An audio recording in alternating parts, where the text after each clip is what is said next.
तो इस चैप्टर को पढ़ने के बाद ना हमको कुछ ऐसे प्रश्नों की जानकारी हो जाएगी। जैसे एक नाम सुना होगा आपने इतिहास में, एक नाम सुना होगा यांडबू की संधि। यांडबू की संधि का नाम सुना आपने? Yes sir. क्या है ये? किसके किसके बीच वो हुई? बर्मा और अंग्रेज के बीच था ना, हाँ म्यांमार 1826 या 24 में। हाँ, ठीक है। और दूसरी सबसे बड़ी बात है, जैसे अफगानिस्तान के साथ संघर्ष क्यों था ब्रिटेन का, ये भी एक ऐसे प्रश्न के जवाब देने के लायक अब बनेंगे ये चैप्टर पढ़ने के बाद, ठीक है। फिर ब्रिटिश और बर्मा के बीच जो युद्ध था, जो टकराव था, उसके प्रमुख कारण क्या रहे हैं। तो ऐसे कुछ प्रश्नों के उत्तर हम देख लेंगे अगर हम ये चैप्टर पढ़ लेंगे, तो इन प्रश्नों के उत्तर देने के लायक बन जाएंगे। और दूसरी सबसे बड़ी बात है कि मेंस में जो प्रश्न आ सकते हैं, 1857 की क्रांति के बाद हुए प्रशासनिक परिवर्तनों की का वर्णन करें, उनकी विवेचना करें, है ना, उनकी समीक्षा करें। 1858 के बाद हुए प्रशासनिक परिवर्तन का क्या प्रभाव पड़ा, भारत पर क्या प्रभाव पड़ा, उसके बारे में भी हम लिख पाएंगे अगर हम ये सारी चीजें सही से समझ गए तो। क्योंकि इस बीच में कई सारी ऐसी घटनाएं हुई हैं जो भारतीयों के हितों को ध्यान में रखा गया, ज्यादा नहीं, फिर भी थोड़ा ही सही, लेकिन भारतीयों के हितों को ध्यान में रखा गया। और एक अधिनियम है 1861, 1861 का अधिनियम आप लोग जानते हैं? ये इसको जानते हैं क्या बोला जाता है? इसको बोलते हैं शासन को अच्छा बनाने वाला अधिनियम। शासन को अच्छा बनाने वाला अधिनियम कहा जाता है इसको। ओके, सर 1858 को भी तो कहते हैं। नहीं उसको नहीं कहते, 1861 को बोलते हैं। ये इसी दौर में पारित हुआ है। इसी दौर में प्रशासनिक जो परिवर्तन हुआ है उसमें क्या क्या चेंजेज आए। नॉर्मल तरीके से अगर देखा जाएगा तो 57 की क्रांति हुई थी, 58 में इलाहाबाद घोषणा को सुनाया गया, किसके द्वारा? लॉर्ड कैनिंग के द्वारा। पहली बात तो वायसराय आ जाता है, वायसराय। राज्य सचिव, राज्य सचिव पद का सृजन भी होता है इसी समय में, इसी दौर में। राज्य सचिव कौन भाई? ब्रिटिश कैबिनेट का सदस्य। ब्रिटिश कैबिनेट का सदस्य है। और दूसरी चीज क्या है? संसद के प्रति उत्तरदायी। संसद के प्रति उत्तरदायी है। एक चीज और याद रखना, यह नियंत्रण किस पे रख रहा है? वायसराय पर, ठीक है। मतलब वायसराय जो है ना वो इसको रिपोर्ट करेगा, किसको? राज्य सचिव को। राज्य सचिव कहां बैठ रहा है? ब्रिटेन में, ब्रिटिश संसद। ब्रिटेन में बैठता है। ओके। फिर कई सारे और परिवर्तन होते हैं, इसकी काउंसिल बनाई जाती है, इनकी अपनी काउंसिल बनाई जाती है, इनकी सहायता करने के लिए एक काउंसिल का गठन होता है और इनकी सहायता के लिए इनकी काउंसिल का गठन होता है। काउंसिल की बात मानने के लिए इनको बाध्य भी होना पड़ेगा बाद में, ठीक है ना। हाँ में हाँ मिला लेना होगा। सरकार के ही अंडर में है, धीरे धीरे ये सरकार के अंडर में ही होते चले जाते हैं, सरकार के ही दायरे में फंसते चले जाते हैं धीरे धीरे।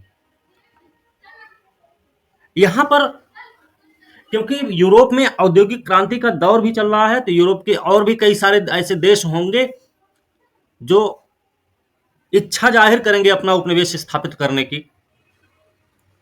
उन सब में भी आपस में लड़ाई झगड़ा मचेगा, है ना।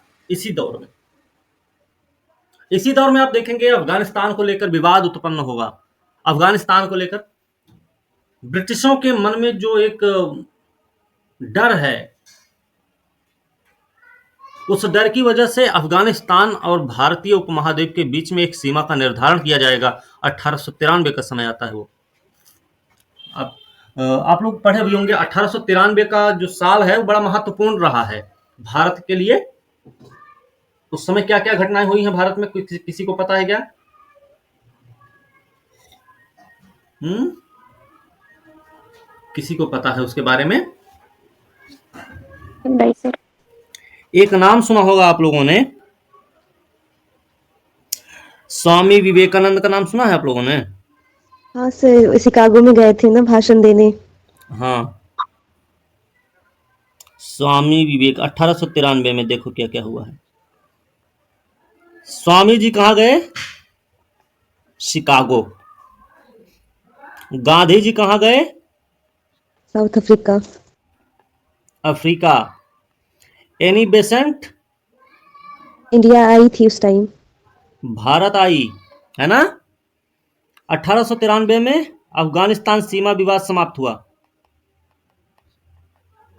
सीमा का निर्धारण हुआ, है ना? और कुछ हुआ था? राम मोहन राय, राम मोहन राय कहाँ गए थे? राम मोहन राय तो इस समय थे ही नहीं ना, तो गड़बड़ हो जाएगा मामला। राम मोहन राय इस समय नहीं थे भैया, हैं? माफ कर देना। वो तो 1833-37 में ही मर गए थे ना, उनकी डेथ हो गई थी। ठीक है, ये 4 घटनाएं हैं अभी, इन 4 घटनाओं को याद रखना है। अफगानिस्तान सीमा का निर्धारण कौन सी सीमा रेखा द्वारा किया गया था? डूरंड। हम्म, डूरंड, डूरंड कमीशन था। ठीक है, इसी समय में एक नीति आती है, उसका नाम सुने होंगे, एक मिनट रुकिए तो।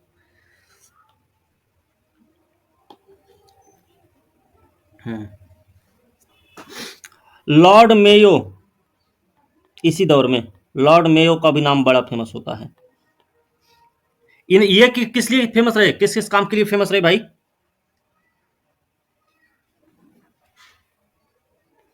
पहली जनगणना के लिए फेमस रहे। हाँ सर, लेकिन ये 1872 में थे ये तो। हाँ, 1858 के बाद प्रशासनिक परिवर्तन पढ़ रहे हैं ना, हाँ तो उसी दौर में ये भी रहेंगे। 1858 के बाद जितनी सारी घटनाएं हुई वो सब उसमें शामिल हो जाएंगे भाई। ठीक है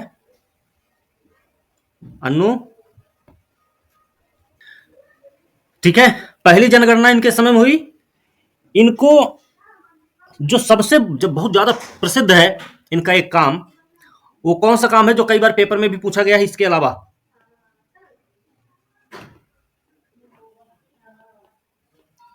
वित्तीय विकेंद्र, अरे भैया कहां चले गए? वित्तीय विकेंद्रीकरण के लिए 1870 का लॉर्ड मेयो का रहा ना संकल्प प्रस्ताव रहा है, वित्तीय विकेंद्रीकरण से संबंधित रहा है ना? बोले तो इसको अगर बोला जाए कि कहीं ना कहीं प्रांतीय आत्मनिर्भरता को बढ़ावा देने के लिए था, प्रांतीय आत्मनिर्भरता को बढ़ावा देने के लिए।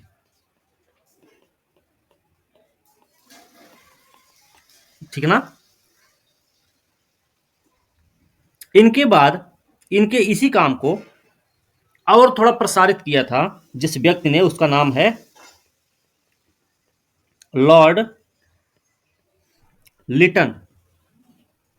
लिटन का भी नाम सुना होगा, वर्नाक्युलर प्रेस एक्ट के लिए बड़ा फेमस रहा व्यक्ति, है ना? नाम नहीं सुना आप लोगों ने लिटन महोदय का? नहीं सर, कल ही तो पढ़ा रहे थे। ठीक है, इन्होंने क्या किया, इसका विस्तार किया था।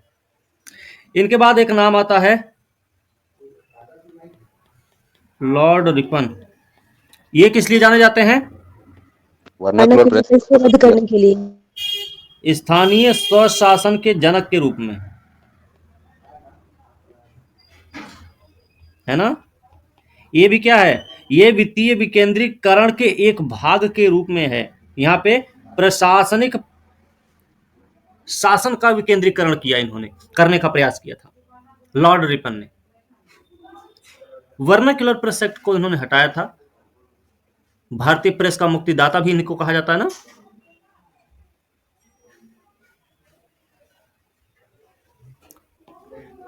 इस तरीके से फिर एक अधिनियम भी आएगा 1892 का अधिनियम। 1892 का जो अधिनियम आया था वो क्यों लाया गया था पता है आप लोगों को? 1861 के अधिनियम ने भारतीयों को संतुष्ट करने में 1861 का अधिनियम भारतीयों को संतुष्ट करने में नाकामयाब रहा है, क्योंकि 57 की क्रांति के बाद भारतीयों के मन में जो राष्ट्रवाद की भावना प्रबल हुई थी उसकी देन रही कि 1861 का भारत परिषद अधिनियम पारित करना पड़ा भारतीयों को थोड़ी बहुत रियायत देने के लिए। और जो रियायत दी गई ना वो कैसी दी गई? रियायत दी गई थी उन्हें थोड़ा थोड़ा सीटें देकर।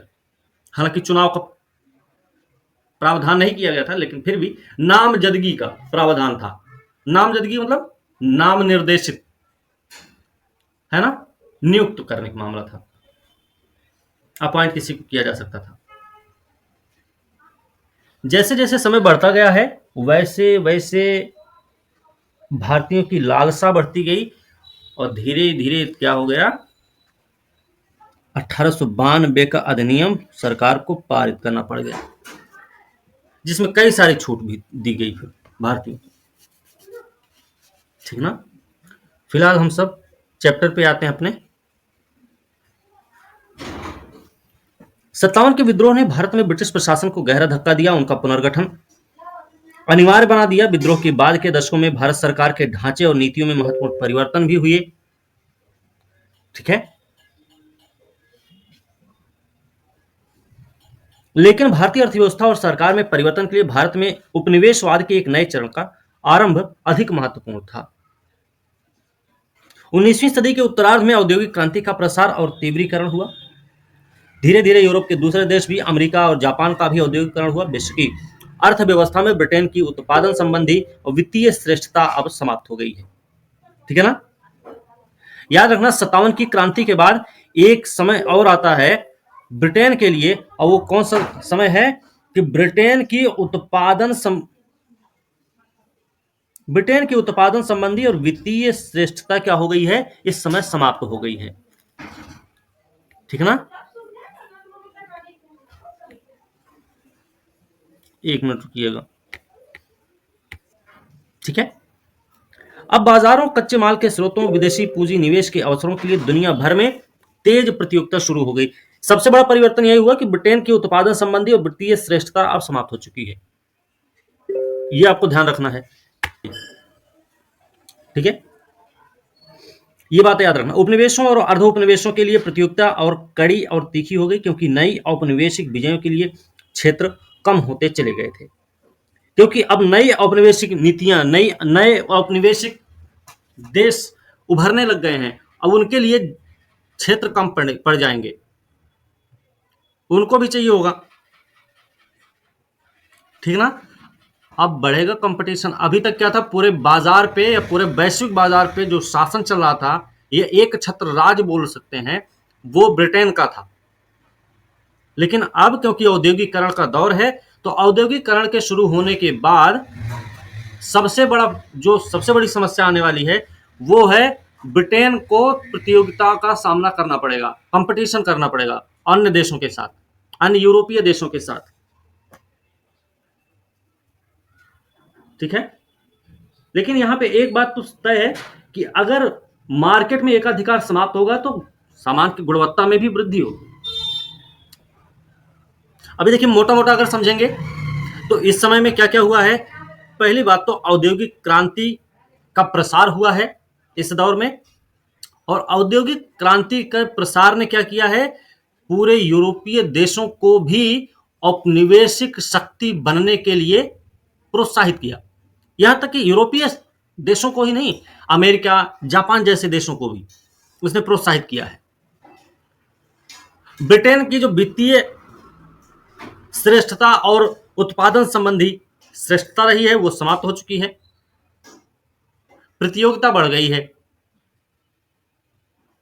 ये कुछ चीजें हमको ऐसे नॉर्मल तरीके से याद रखनी है। ठीक है, क्या क्या हुआ होगा।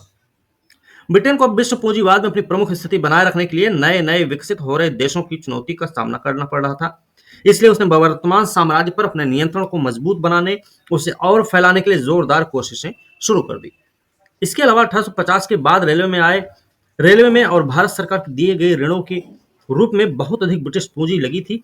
कुछ पूंजी जो थी वो चाय के बागान में लगी, कोयला खदान में, जूट मिल, जहाजरानी, व्यापार और बैंकिंग में भी लगी थी। इस ब्रिटिश पूंजी को आर्थिक और राजनीतिक खतरों से सुरक्षित बनाने के लिए आवश्यक था कि भारत में ब्रिटिश शासन को और ठोस बनाया जाए। परिणाम स्वरूप साम्राज्यवादी नियंत्रण को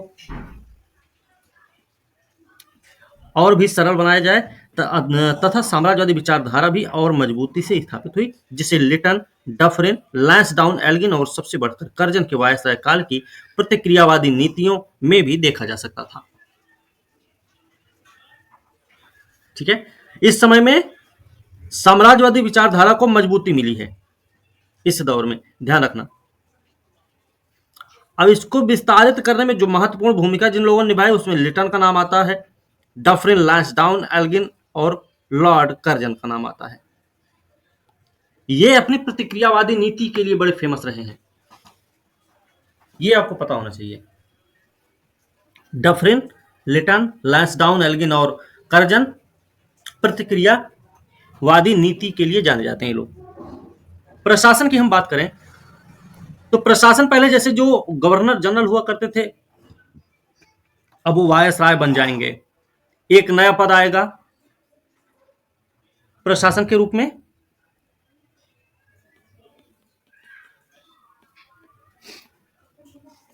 राज्य सचिव का पद आ जाएगा। भारत में कौन हो जाएंगे? वायसराय हो जाएंगे।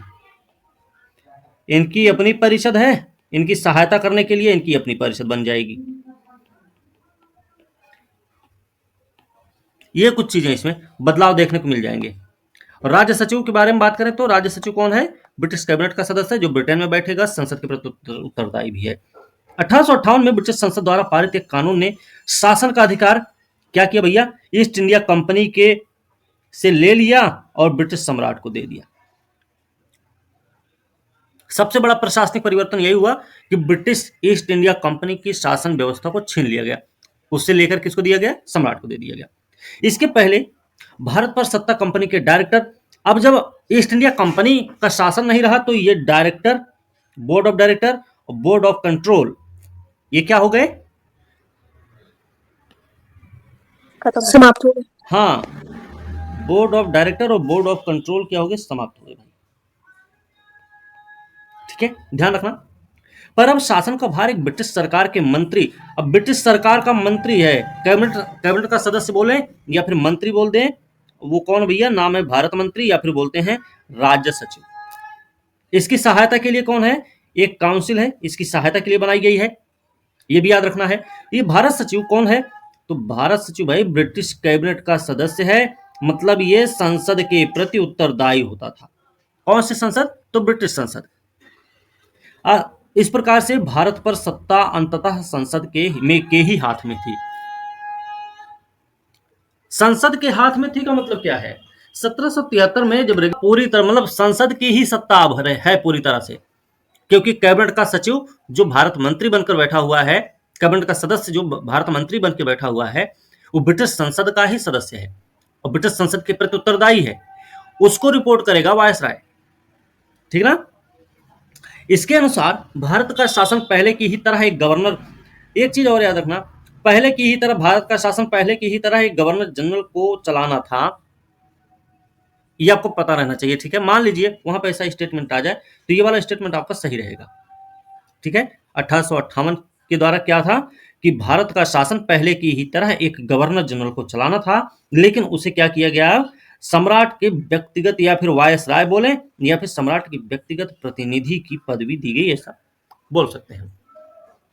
समय के साथ साथ नीतियों और उनको लागू करने के मामले में वायसराय अधिकाधिक ब्रिटिश सरकार के अधीन होता चला गया। जैसे जैसे समय बीतता गया है वायसराय ब्रिटिश सरकार के ही अधीन रहा है। धीरे धीरे प्रशासन के तमाम छोटे छोटे मामलों पर भी भारत सचिव का नियंत्रण होता था, ये आपको पता होना चाहिए। प्रशासन के तमाम छोटे छोटे मामलों पर भी भारत सचिव का नियंत्रण होता था, मतलब ये वायसराय पर नियंत्रण रखने वाला व्यक्ति, मतलब वायसराय रिपोर्ट कर रहा है किसको? भारत सचिव को। इस तरह भारत के मामलों पर अंतिम और व्यापक नियंत्रण जिस अधिकारी का था वो भारत से हजारों मील दूर लंदन में बैठा होता था। अभी तक ईस्ट इंडिया कंपनी का जब शासन था, यहां पे सत्ता थी, तब काम जो था वो ये था कि यहां जो इनके हाथ में सत्ता थी, भारत की सत्ता जिसके हाथ में थी, वो कौन थे? वो यही भारत में ही बैठकर शासन चला रहे थे, याद रखना। लेकिन जब सम्राट का शासन आ गया, सम्राट के हाथ में सत्ता आ गई, तो भारत का शासन उनके हाथ में हो गया जो यहां से पता नहीं कितनी हजार मील दूर बैठे हुए हैं। ब्रिटेन की संसद यही बगल में थोड़ी ना है। हिंद महासागर से निकलेंगे तो फिर जाएंगे पहले नीचे अफ्रीका अफ्रीका घूम घाम के अटलांटिक महासागर बिल्कुल ऊपर चढ़ते हुए चले जाएंगे, तब हमको ब्रिटेन दिखेगा। ब्रिटेन की संसद में बैठे हुए व्यक्ति के हाथ में सत्ता है भारत की, है ना। मतलब भारत का भविष्य निर्माता कौन है? वो व्यक्ति जो भारत से हजारों मील दूर बैठा हुआ है। यह सबसे बड़ा परिवर्तन देखा गया। और जो दूर बैठा हुआ उसको क्या पता होगा कौन सी समस्या चल रही होगी भारत में, है ना। तो वो वायसराय के ही ऊपर डिपेंड करेगा कि वायसराय कैसे बता रहा है, क्योंकि वायसराय के ही बताए अनुसार भारत सचिव जो है अपने निर्णय लेगा, वो रिपोर्ट करेगा सम्राट को। ठीक है, तो ये भी एक परिवर्तन रहा है। इस स्थिति में सरकार की नीतियों पर भारतीय जनमत का प्रभाव पहले से भी कम हो गया, ये आपको पता होना चाहिए। सरकार, अब क्या हुआ? सरकार की नीतियों पर भारतीय जनमत का प्रभाव पहले से भी कम हो गया। दूसरी ओर ब्रिटिश उद्योगपतियों, व्यापारियों, बैंकरों का भारत सरकार पर प्रभाव और भी बढ़ गया। अब उद्योगपति, व्यापारी, बैंकर, इन सब का प्रभाव भारत सरकार पर और तेजी से बढ़ेगा। ठीक है, क्योंकि अब यही लोग हैं मेन ब्रिटेन के संसद में बैठे हुए, यही लोग हैं सब। तो जब यही लोग बैठे हुए हैं संसद में, तो वही लोग ना पूरा पूरा निर्धारित करेंगे, इन्हीं की पकड़ रहेगी उसमें मजबूत। इस तरह भारतीय प्रशासन 1858 के पहले की तुलना में और भी प्रतिक्रियावादी हो गया। अब याद रखना है कि इस समय की जो प्रशासन व्यवस्था थी वो कैसी थी? प्रतिक्रियावादी थी। क्योंकि अब क्या हुआ? अब उदारतावाद का दिखावा भी खत्म हो रहा है धीरे धीरे। उदारतावाद भी धीरे धीरे बंद कर दिया गया। भारत के लिए 1858 के कानून में व्यवस्था थी कि गवर्नर जनरल के साथ एक एग्जीक्यूटिव काउंसिल, कार्यकारी परिषद होगी, जिसके सदस्य विभिन्न विभागों के प्रमुख और गवर्नर जनरल के आधिकारिक सलाहकार होंगे। यही काउंसिल सारे महत्वपूर्ण विषयों पर विचार करके बहुमत से निर्णय लेती थी। हालांकि गवर्नर जनरल काउंसिल के किसी भी महत्वपूर्ण फैसले को रद्द कर सकता था। तो ये आपको याद ही रखना है। इसी में प्रावधान क्या हुआ कि एक एग्जीक्यूटिव काउंसिल होगी। एक चीज और याद रखना, निर्णय सब कुछ ठीक है, विचार करके बहुमत से ही निर्णय लिए जाएंगे, बहुमत से निर्णय लेने का प्रावधान था, लेकिन गवर्नर जनरल काउंसिल के किसी भी महत्वपूर्ण फैसले को रद्द कर सकता था, इसके लिए उसके पास अधिकार मौजूद था। ठीक है ना। 1861 के इंडियन, हाँ, यहाँ पे गवर्नर 1861 के इंडियन काउंसिल एक्ट में गवर्नर जनरल की काउंसिल को कानून बनाने की गरज से और भी बड़ा बना दिया गया। 1861 में क्या किया गया है कि गवर्नर जनरल जो परिषद है ना, उसको कानून के मामले में और विस्तारित किया गया। आपको पता होना चाहिए इसी में पोर्टफोलियो प्रणाली 1861 वाले में आती है, पोर्टफोलियो प्रणाली लागू होती है, और इसी में तो एक और कुछ लागू होता ना सर 1862 में मद्रास, कलकत्ता और बंबई में ही तो उच्च न्यायालय की स्थापना की गई थी 1861 के अधिनियम के तहत। हाँ, 1861 के अधिनियम के तहत ये भी था, उच्च न्यायालय अधिनियम था ये, है ना, उच्च न्यायालय अधिनियम के रूप में। ऐसे इसमें बहुत सारे काम हुए थे। फिलहाल चलिए, 61 के इंडियन काउंसिल एक्ट में गवर्नर जनरल की काउंसिल को कानून बनाने की गरज से और भी बड़ा बना दिया गया, इसलिए इसे इंपीरियल लेजिस्लेटिव काउंसिल नाम दिया गया। अब क्या हुआ? 61 के अधिनियम में गवर्नर जनरल की काउंसिल को क्या नाम दे दिया गया? Imperial legislative council. ठीक है, 6 से 12 सदस्य तक बढ़ाने का अधिकार किसके पास आ गया? गवर्नर जनरल के पास। याद रखना इसमें एक प्रावधान ये भी किया गया, कम से कम आधे से अधिक तो जो हों सदस्य वो गैर अधिकारी हों, मतलब गैर सरकारी, सॉरी, ठीक है ना, गैर सरकारी टाइप के होने चाहिए। ये भारतीय भी हो सकते हैं, अंग्रेज भी हो सकते हैं। तो हो सकता है आपसे प्रश्न पूछ लिया जाए 1861 के इंडियन काउंसिल एक्ट के संबंध में निम्न कथनों पर विचार करके सही उत्तर का चयन करें। तो पहला स्टेटमेंट दे दिया जाए, गवर्नर जनरल की काउंसिल के कानून बनाने के अधिकार को व्यापक कर दिया गया, पहला स्टेटमेंट। दूसरा स्टेटमेंट, अब गवर्नर जनरल की परिषद इंपीरियल लेजिस्लेटिव परिषद बन गई। तीसरा स्टेटमेंट आ जाए, गवर्नर जनरल को एग्जीक्यूटिव अपनी क्या कार्यकारी परिषद में 6 से 12 सदस्य बढ़ाने का अधिकार दिया गया, जिसमें से आधे से अधिक गैर सरकारी होने अनिवार्य थे। उसमें भी वो भारतीय भी हो सकते थे, अंग्रेज भी हो सकते थे। तो ये सारे के सारे स्टेटमेंट तो सही हो जाएंगे, जी सर। जी सर। है ना? तो ध्यान रखना थोड़ा सा, इंपीरियल लेजिस्लेटिव काउंसिल को कोई वास्तविक अधिकार प्राप्त नहीं था, ये बात आपको याद रखनी चाहिए। इंपीरियल लेजिस्लेटिव काउंसिल को कोई वास्तविक अधिकार नहीं प्राप्त था, ठीक है। अतः आरंभिक कोटि का या कमजोर संसद भी उसे नहीं माना जा सकता। याद रखना ये कोई कमजोर संसद भी नहीं है और ना ही आरंभिक कोटि का संसद है, सिर्फ एक काउंसिल है अभी, ठीक है ना। इंपीरियल लेजिस्लेटिव काउंसिल को कोई वास्तविक अधिकार नहीं मिला था। यह कैसी थी? इंपीरियल लेजिस्लेटिव काउंसिल कैसी थी? तो इसके बारे में अगर बात होगी, यह एक सलाहकार समिति होती थी, आपको यह पता होना चाहिए। सरकार की पूर्व अनुमति के बिना किसी भी महत्वपूर्ण प्रश्न पर विचार नहीं कर सकती थी, सबसे बड़ी बात तो यह भी है।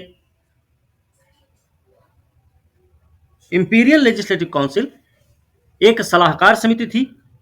दूसरा स्टेटमेंट, सरकार की पूर्व अनुमति के बिना किसी भी विषय पर या किसी भी प्रश्न पर विचार नहीं कर सकती थी, दूसरा। और तीसरा, वित्तीय मामलों पर तो बिल्कुल भी कुछ नहीं, कोई विचार नहीं कर सकती थी, वित्तीय प्रश्नों पर तो हरगिज नहीं कर सकती थी। बस समझे ना? आप लिख सकते हैं चाहे तो, इंपीरियल लेजिस्लेटिव काउंसिल के बारे में कोई वास्तविक अधिकार नहीं था। हमको ही लिखना पड़ेगा क्या?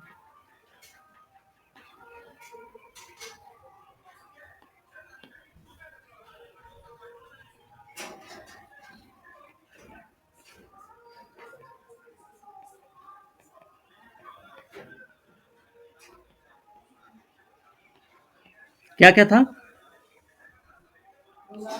एक सलाहकार समिति। कोई वास्तविक अधिकार नहीं, कोई वास्तविक अधिकार नहीं। फिर क्या था? एक सलाहकार समिति। एक सलाहकार समिति। और क्या? सरकार की पूर्व अनुमति के बिना। सरकार की पूर्व अनुमति के बिना कोई प्रश्न पर विचार नहीं कर सकता। हाँ, किसी भी प्रश्न पर विचार नहीं कर सकती, नहीं कर सकती थी, सॉरी, कर सकती थी सरकार की पूर्व अनुमति के बिना। पूर्व अनुमति के बिना मतलब सरकार से अनुमति लेने के बाद तो कर ही सकते थे ना। Yes sir. लेकिन वित्तीय मामले में, बिल्कुल नहीं। वित्तीय मामले में तो चाहे अनुमति मिले चाहे ना मिले तब भी विचार नहीं करेंगे, विचार बिल्कुल भी नहीं कर सकते, ठीक है ना। तो इस तरीके से इनको लिख भी लीजिएगा, ध्यान रहेगा। और क्या, बाकी और कुछ नहीं है, ठीक है ना। चलिए, वित्तीय प्रश्न मतलब बजट पर इसका कतई नियंत्रण, बजट पर इसको कोई नियंत्रण नहीं दिया गया, बजट पर इसका कोई नियंत्रण नहीं था, याद रखना है। यह प्रशासन के कामों पर विचार नहीं कर सकती थी, भाई ऊपर जितना कुछ लिखे हैं। वो सारे के सारे किससे संबंधित हैं? प्रशासन से संबंधित है, प्रशासनिक मामलों से संबंधित है। वित्तीय मामलों में बिल्कुल भी नहीं विचार कर सकती कि मतलब बजट का मामला है तो भाई विचार तो बिल्कुल नहीं होगा, ठीक है। तो बजट पर कोई नियंत्रण नहीं था इनका। प्रशासन के काम पर विचार बिल्कुल नहीं कर सकते थे, और सदस्य जो उनके बारे में कोई सवाल, जो सदस्य होते थे ना, उनके बारे में कोई सवाल नहीं कर सकते थे। दूसरे शब्दों में यह कहा जाए कि लेजिस्लेटिव काउंसिल का एग्जीक्यूटिव पर कोई नियंत्रण नहीं था, ठीक है ना। ये सबसे मेन है कि लेजिस्लेटिव काउंसिल का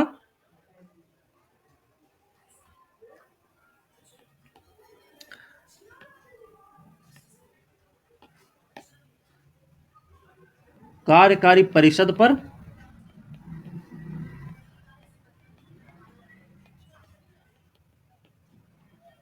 कोई नियंत्रण नहीं था, ठीक है ना।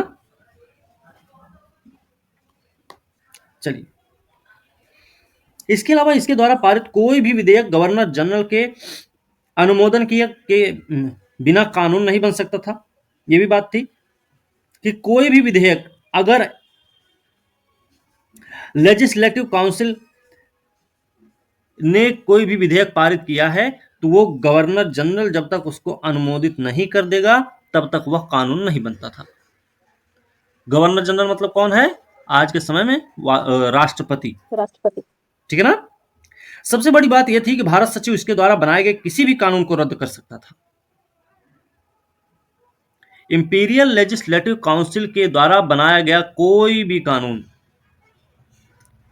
राज्य सचिव जब चाहे उसको क्या कर सकता था? निरस्त कर सकता था, रद्द कर सकता था।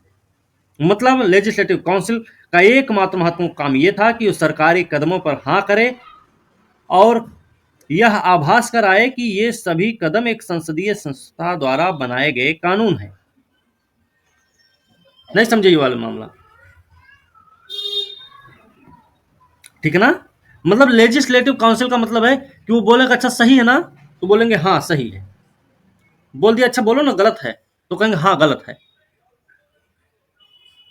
लेजिस्लेटिव काउंसिल का काम सिर्फ इतना था, हाँ में हाँ मिलाना, ठीक है ना, बाकी और कुछ नहीं। ओके, चलिए आगे चलते हैं। कोई दिक्कत नहीं ना यहां तक? No sir. सिद्धांततः भारतीय दृष्टिकोण का प्रतिनिधित्व करने के लिए कुछ गैर अधिकारी भारतीय सदस्य भी काउंसिल में शामिल कर लिए गए थे, लेकिन लेजिस्लेटिव काउंसिल में भारतीय सदस्यों की संख्या बहुत कम थी। वो भारतीय जनता द्वारा चुने हुए नहीं थे। देखो, लेजिस्लेटिव काउंसिल में भारतीय सदस्य थे, याद रखना, भारतीय सदस्य भी कहां है? हाँ, लेजिस्लेटिव काउंसिल में कौन थे? भारतीय सदस्य भी शामिल थे, ठीक है, ऐसे लिखते चलो, शामिल थे। लेकिन कौन थे वो? निर्वाचित नहीं थे भाई, नामित व्यक्ति थे, ठीक है ना। अगर आपको हमने नामित, आपका नाम लेकर हमने भेजा है ना अपने प्रतिनिधि के रूप में, तो हम जो चाहेंगे ना वही आपको करना भी पड़ेगा, नहीं तो हम नाम ही वापस ले लेंगे आपका, फिर जाओ जो करना हो करते रहो, है ना। तो ये बात, संख्या बहुत कम थी, भारतीय जनता द्वारा चुने हुए नहीं होते थे, वो गवर्नर जनरल नामजद करता था उनको, गवर्नर जनरल उनकी नियुक्ति करता था, याद रखना। फिर गवर्नर जनरल भी हमेशा ही उसके लिए राजा महाराजाओं, उनके मंत्री, बड़े जमींदार, बड़े व्यापारी, सेवानिवृत्त वरिष्ठ अधिकारी का ही चयन करता था। वो भारतीय जनता या विकसित हो रही राष्ट्रवादी भावना का कोई प्रतिनिधित्व नहीं करते थे। जो उसमें लेजिस्लेटिव काउंसिल में सदस्य, भारतीय सदस्य चुने जाते थे, वो कोई राष्ट्रवादी भावना का प्रतिनिधित्व करने वाले व्यक्ति नहीं होते थे। वो कहीं ना कहीं कोई ना कोई राजा महाराजा टाइप के होते थे। आपने जैसे एक नाम सुना होगा, बनारस के राजा, पटियाला के महाराजा, ऐसे करके नाम सुना होगा जी सर। हाँ, ऐसे लोगों को नियुक्त किया गया, ठीक है ना।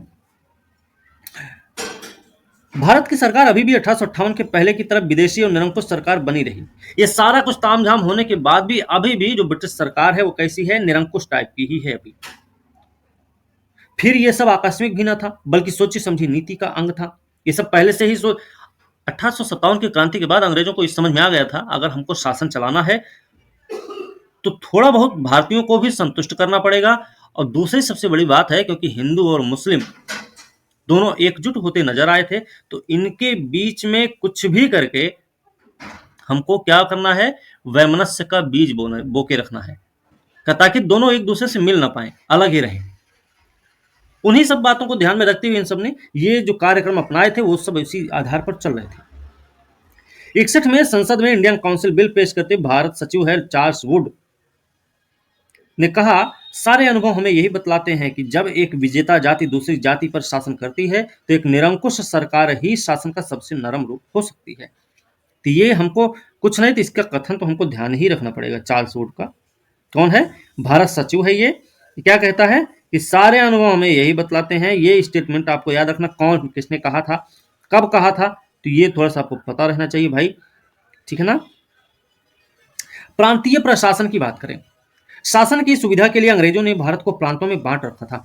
अंग्रेजों ने ही नहीं, मुगलों ने भी बांट रखा था। जितने भी राजा लोग हुए वो सब प्रशासन की सुविधा के लिए ही ये काम किया था। तो अंग्रेजों ने भी वही काम किया, प्रशासन की सुविधा के लिए क्या किया, भारत को या अपने क्षेत्र को उसने क्या किया, प्रांतों में विभाजित कर रखा था। बंगाल, मद्रास, बंबई को प्रेसिडेंसी कहा जाता था। इन प्रेसिडेंसियों को प्रशासन एक गवर्नर 3 सदस्यों वाली काउंसिल की सहायता से चलाता था, ठीक है, और उनकी नियुक्ति करता था सम्राट। बंगाल, बंबई और मद्रास की प्रेसिडेंसी का शासन कौन चलाता था, गवर्नर होता था। 3 सदस्य वाली एक परिषद होती थी, उसकी नियुक्ति करने का काम था सम्राट का। प्रेसिडेंसियों की सरकारों को दूसरी प्रांतीय सरकारों से अधिक अधिकार और शक्तियां प्राप्त थी। यह बात आपको ध्यान रखनी चाहिए इसमें। प्रेसिडेंसियों की सरकार को दूसरी प्रांतीय सरकारों से क्या मिला था भैया, अधिक अधिकार और शक्ति मिले थे। इन दूसरे प्रांतों का शासन गवर्नर जनरल द्वारा नियुक्त लेफ्टिनेंट गवर्नर और चीफ कमिश्नर चलाते थे। देखो, प्रेसिडेंसी का शासन कौन चला रहे हैं, सम्राट द्वारा नियुक्त गवर्नर, है ना। बाकी प्रांतों का प्रशासन कौन चलाएंगे, क्योंकि जो प्रेसिडेंसी है वो प्रांतों की अपेक्षा अधिक शक्तिशाली है। तो प्रांतों की जो शासन व्यवस्था चलाई जाएगी वो गवर्नर द्वारा नियुक्त व्यक्ति के द्वारा चलाई जाएगी। वो कौन हो सकते हैं, वो चीफ कमिश्नर हो सकते हैं, लेफ्टिनेंट गवर्नर हो सकते हैं। इनकी नियुक्ति गवर्नर करेगा, याद रखना ये बात, गवर्नर जनरल करेगा, ठीक है ना। 1833 के पहले प्रांतीय सरकारों को बहुत स्वायत्तता थी। 1833 के पहले की बात है, तब प्रांतीय सरकारों को बहुत अधिक स्वायत्तता भी प्राप्त हुई थी।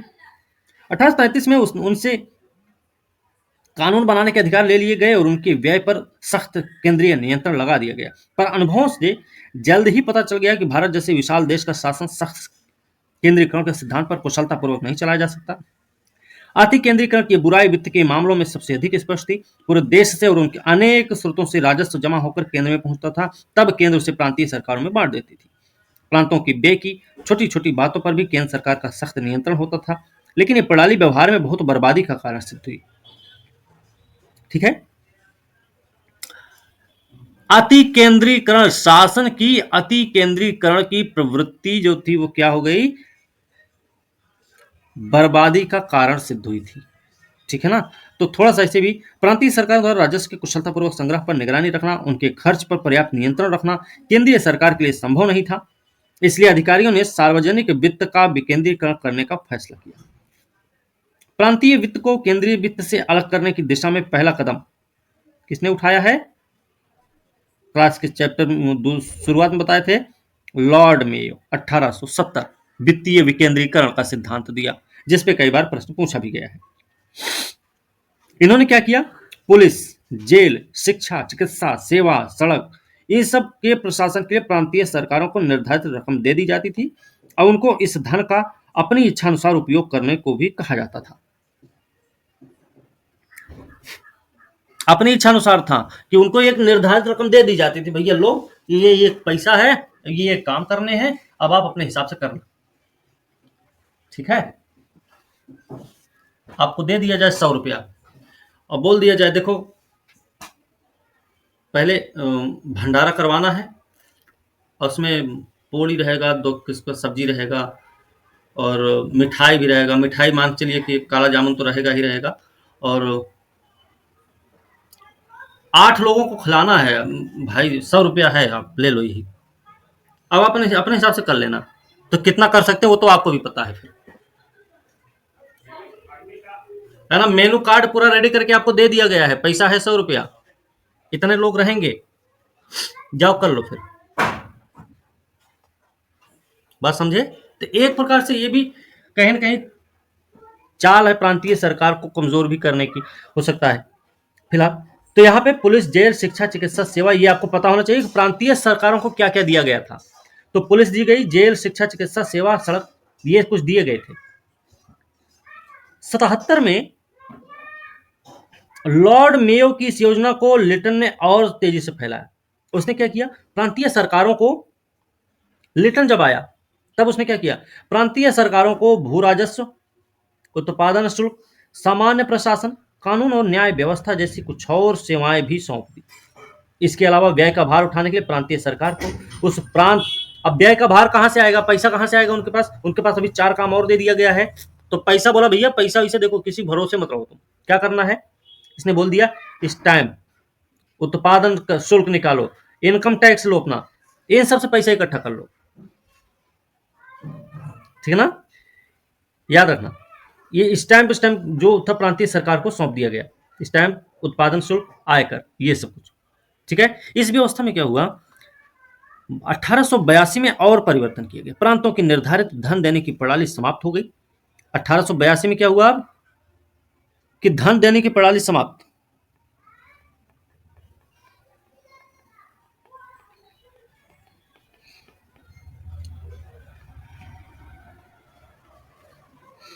धन देने की प्रणाली समाप्त हो गई 1882 में। अब क्या किया गया, कुछ स्रोत ऐसे निर्धारित किए गए थे 1882 में कि जिनसे जो भी इनकम मिलेगी वो सब उन्हीं राज्यों की हो जाएगी, उन्हीं प्रांतों की हो जाएगी। अब उसमें कुछ आए रहे होंगे। राजस्व के सारे स्रोतों से प्राप्त आय का एक निश्चित भाग दिया जाएगा। इस तरह राजस्व के सारे स्रोतों को 3 भागों में बांटा गया। राजस्व के जो स्रोत थे ना, उनको 3 भागों में बांटा गया। वो 3 भाग कौन है, सामान्य है, प्रांतीय है, और वो जिनसे प्राप्त आय केंद्र और प्रांतों के बीच बंटनी थी। एक तो सामान्य है, दूसरा प्रांतीय है, और तीसरा वो भी है जिससे प्राप्त जो इनकम होगी वो राज्य और केंद्र दोनों में बंटनी थी। ये 3 प्रकार के स्रोत थे। वित्तीय विकेंद्रीकरण के विभिन्न कदमों का अर्थ ये नहीं था कि एक वास्तविक प्रांतीय स्वायत्तता का आरंभ हो गया या प्रांतीय प्रशासन में भारतीयों की भागीदारी होने लगी। सॉरी, बाप रे। इस विकेंद्रीकरण, वित्तीय विकेंद्रीकरण का जो काम हुआ था, ये हम पहले बताए हैं कि इस वित्तीय विकेंद्रीकरण का मतलब ये नहीं था कि प्रांतीय स्वशासन की शुरुआत हुई है, और ये भी इसका मतलब नहीं था कि भारतीयों को प्रशासन में भागीदारी दे दी गई थी, ठीक है ना। इसमें कहीं ना केंद्र को ही मजबूत बनाया गया, केंद्र को ही मजबूती प्रदान की गई थी।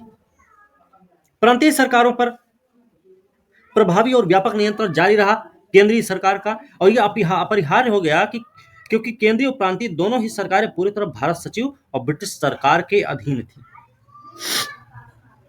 ठीक है ना। हमने पहले ही पढ़ा ना कि जो राज्य सचिव है उसका नियंत्रण है वायसराय पर, और वो राज्य सचिव कौन है, ब्रिटिश संसद का सदस्य है, ब्रिटिश कैबिनेट का सदस्य है, जो संसद के प्रति उत्तरदायी भी है। मतलब अब भारत पर जो नियंत्रण है, सरकार जिसकी है वो संसद की है ना। तो सरकार अब उसी की है, ये बात नहीं भूलना हमको, चाहे कुछ भी हो जाए, कोई भी परिवर्तन होता रहे।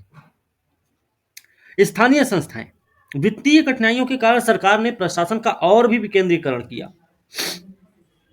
नगर पालिकाओं, जिला परिषदों द्वारा स्थानीय शासन को प्रोत्साहित किया।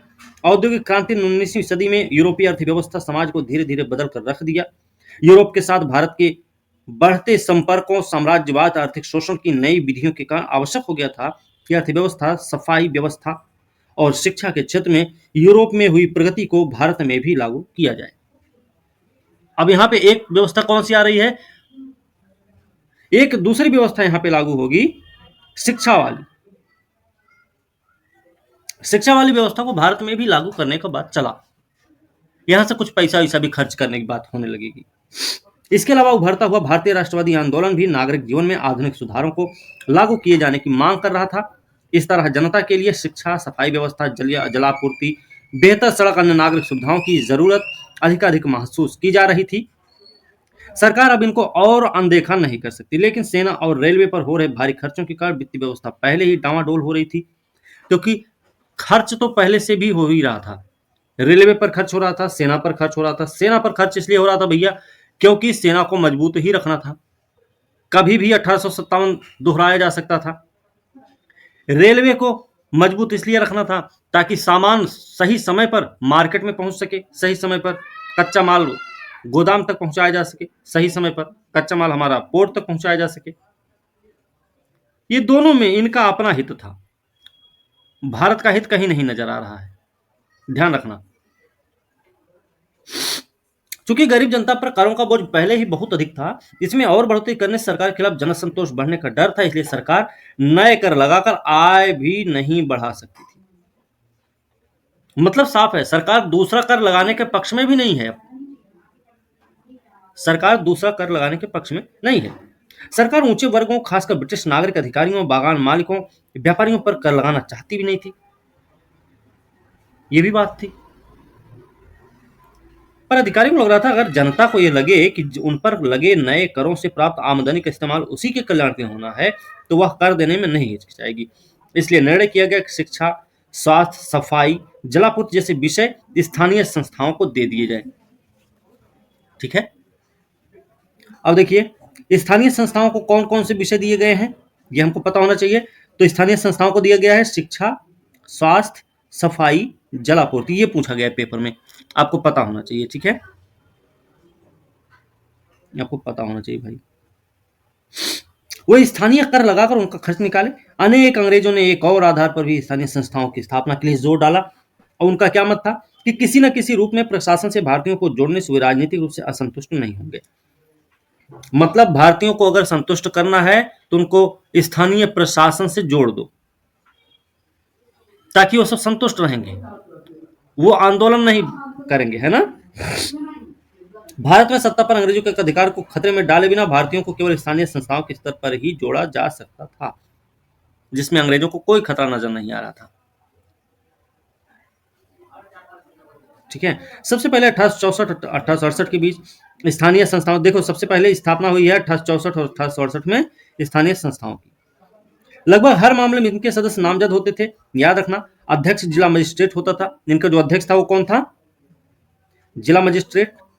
इसलिए संस्थाएं किसी भी तरह स्थानीय स्वशासन नहीं कही जा सकती थी, और प्रबुद्ध भारतीयों ने भी उन्हें ऐसा नहीं माना। वे इन्हें जनता से नए कर उगाहने का साधन मात्र समझते थे। ठीक है, बाकी कल करें क्या, क्योंकि बहुत ज्यादा टाइम हो रहा है।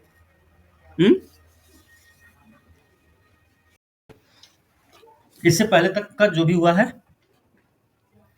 किस प्रकार से सरकार ने अपनी पकड़ को मजबूत बनाया है, सरकार ने देश पर या अपने उपनिवेशों पर अपनी पकड़ को मजबूत बनाया, उसके पीछे का प्रमुख कारण क्या रहा है, ये कुछ चीजें हमने देख ली हैं। कैसे भारत में प्रशासनिक परिवर्तन होते हैं 1858 में, जैसे हमने पहले पढ़ रखा है कि 1858 का जो अधिनियम आता है उसमें एक पद होता है वायसराय का, भारत सचिव का पद आता है। इसके अलावा board of director, board of control की समाप्ति हो जाती है। भारत का जो प्रशासन शासन है वो महारानी के हाथ में, मतलब सम्राट के हाथ में चला जाता है। अब जो भारत के लोग हैं, भारत के नागरिक हैं, वो कंपनी के रैयत ना होकर अब सम्राट के रैयत माने जाने लग जाते हैं। ठीक है, और भी कई सारे परिवर्तन होते हैं, क्योंकि 1857 की क्रांति को देखकर अंग्रेजों के मन में थोड़ा सा भय भी रहता है कि भारतीयों को संतुष्ट रखना है हर हालत में। तो भारतीयों को संतुष्ट रखने के लिए वो लोग क्या करते हैं, प्रशासन में थोड़ी बहुत भागीदारी भी भारतीयों को प्रदान कर देते हैं, है ना, गैर अधिकारी या गैर सरकारी अधिकारी के रूप में, गैर सरकारी सदस्य के रूप में। लेकिन जो उनका तरीका था प्रतिनिधित्व देने का, वो कैसा था, तो वो भैया मनोनीत टाइप का था ना, निर्वाचित प्रतिनिधि नहीं होते थे, वो जैसे आपने बनारस के राजा, पटियाला के महाराजा, सर दिनकर राव जैसे लोगों के बारे में सुना होगा आप लोगों ने। ऐसे लोग मतलब नियुक्त व्यक्ति होते थे, वो भी वायसराय उनको नियुक्त करते थे, है ना।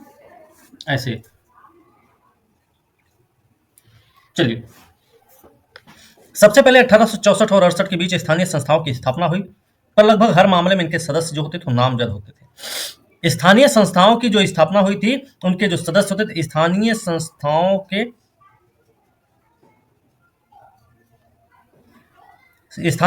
के सदस्य कैसे थे? नामजद थे। अध्यक्ष कौन होता था? स्थानीय शासन का अध्यक्ष कौन था भैया? जिला मजिस्ट्रेट। इसलिए संस्थाएं किसी भी तरह स्थानीय स्वशासन नहीं कही जा सकती थी, और प्रबुद्ध भारतीयों ने भी उन्हें ऐसा नहीं माना। वो इन्हें जनता से नए कर उगाहने का साधन मात्र समझते थे। वो क्यों ऐसा समझते थे? क्योंकि जो जिला मजिस्ट्रेट है वो कौन भाई? वो एक नियुक्त व्यक्ति होता था, निर्वाचित व्यक्ति नहीं है, ठीक है। अब जब निर्वाचित व्यक्ति नियुक्त व्यक्ति है तो सरकार के ही आधार पर काम करेगा। ओके, याद रखना इसको। इस दिशा में बहुत हिचकते हुए एक अपर्याप्त कदम 1882 में लॉर्ड रिपन की सरकार ने उठाया। 1882 में लॉर्ड रिपन ने जो कदम उठाया था, उसी कदम के लिए, उसी काम के लिए रिपन को भारत में स्थानीय स्वशासन का जनक माना जाता है, ठीक है। इसने क्या किया?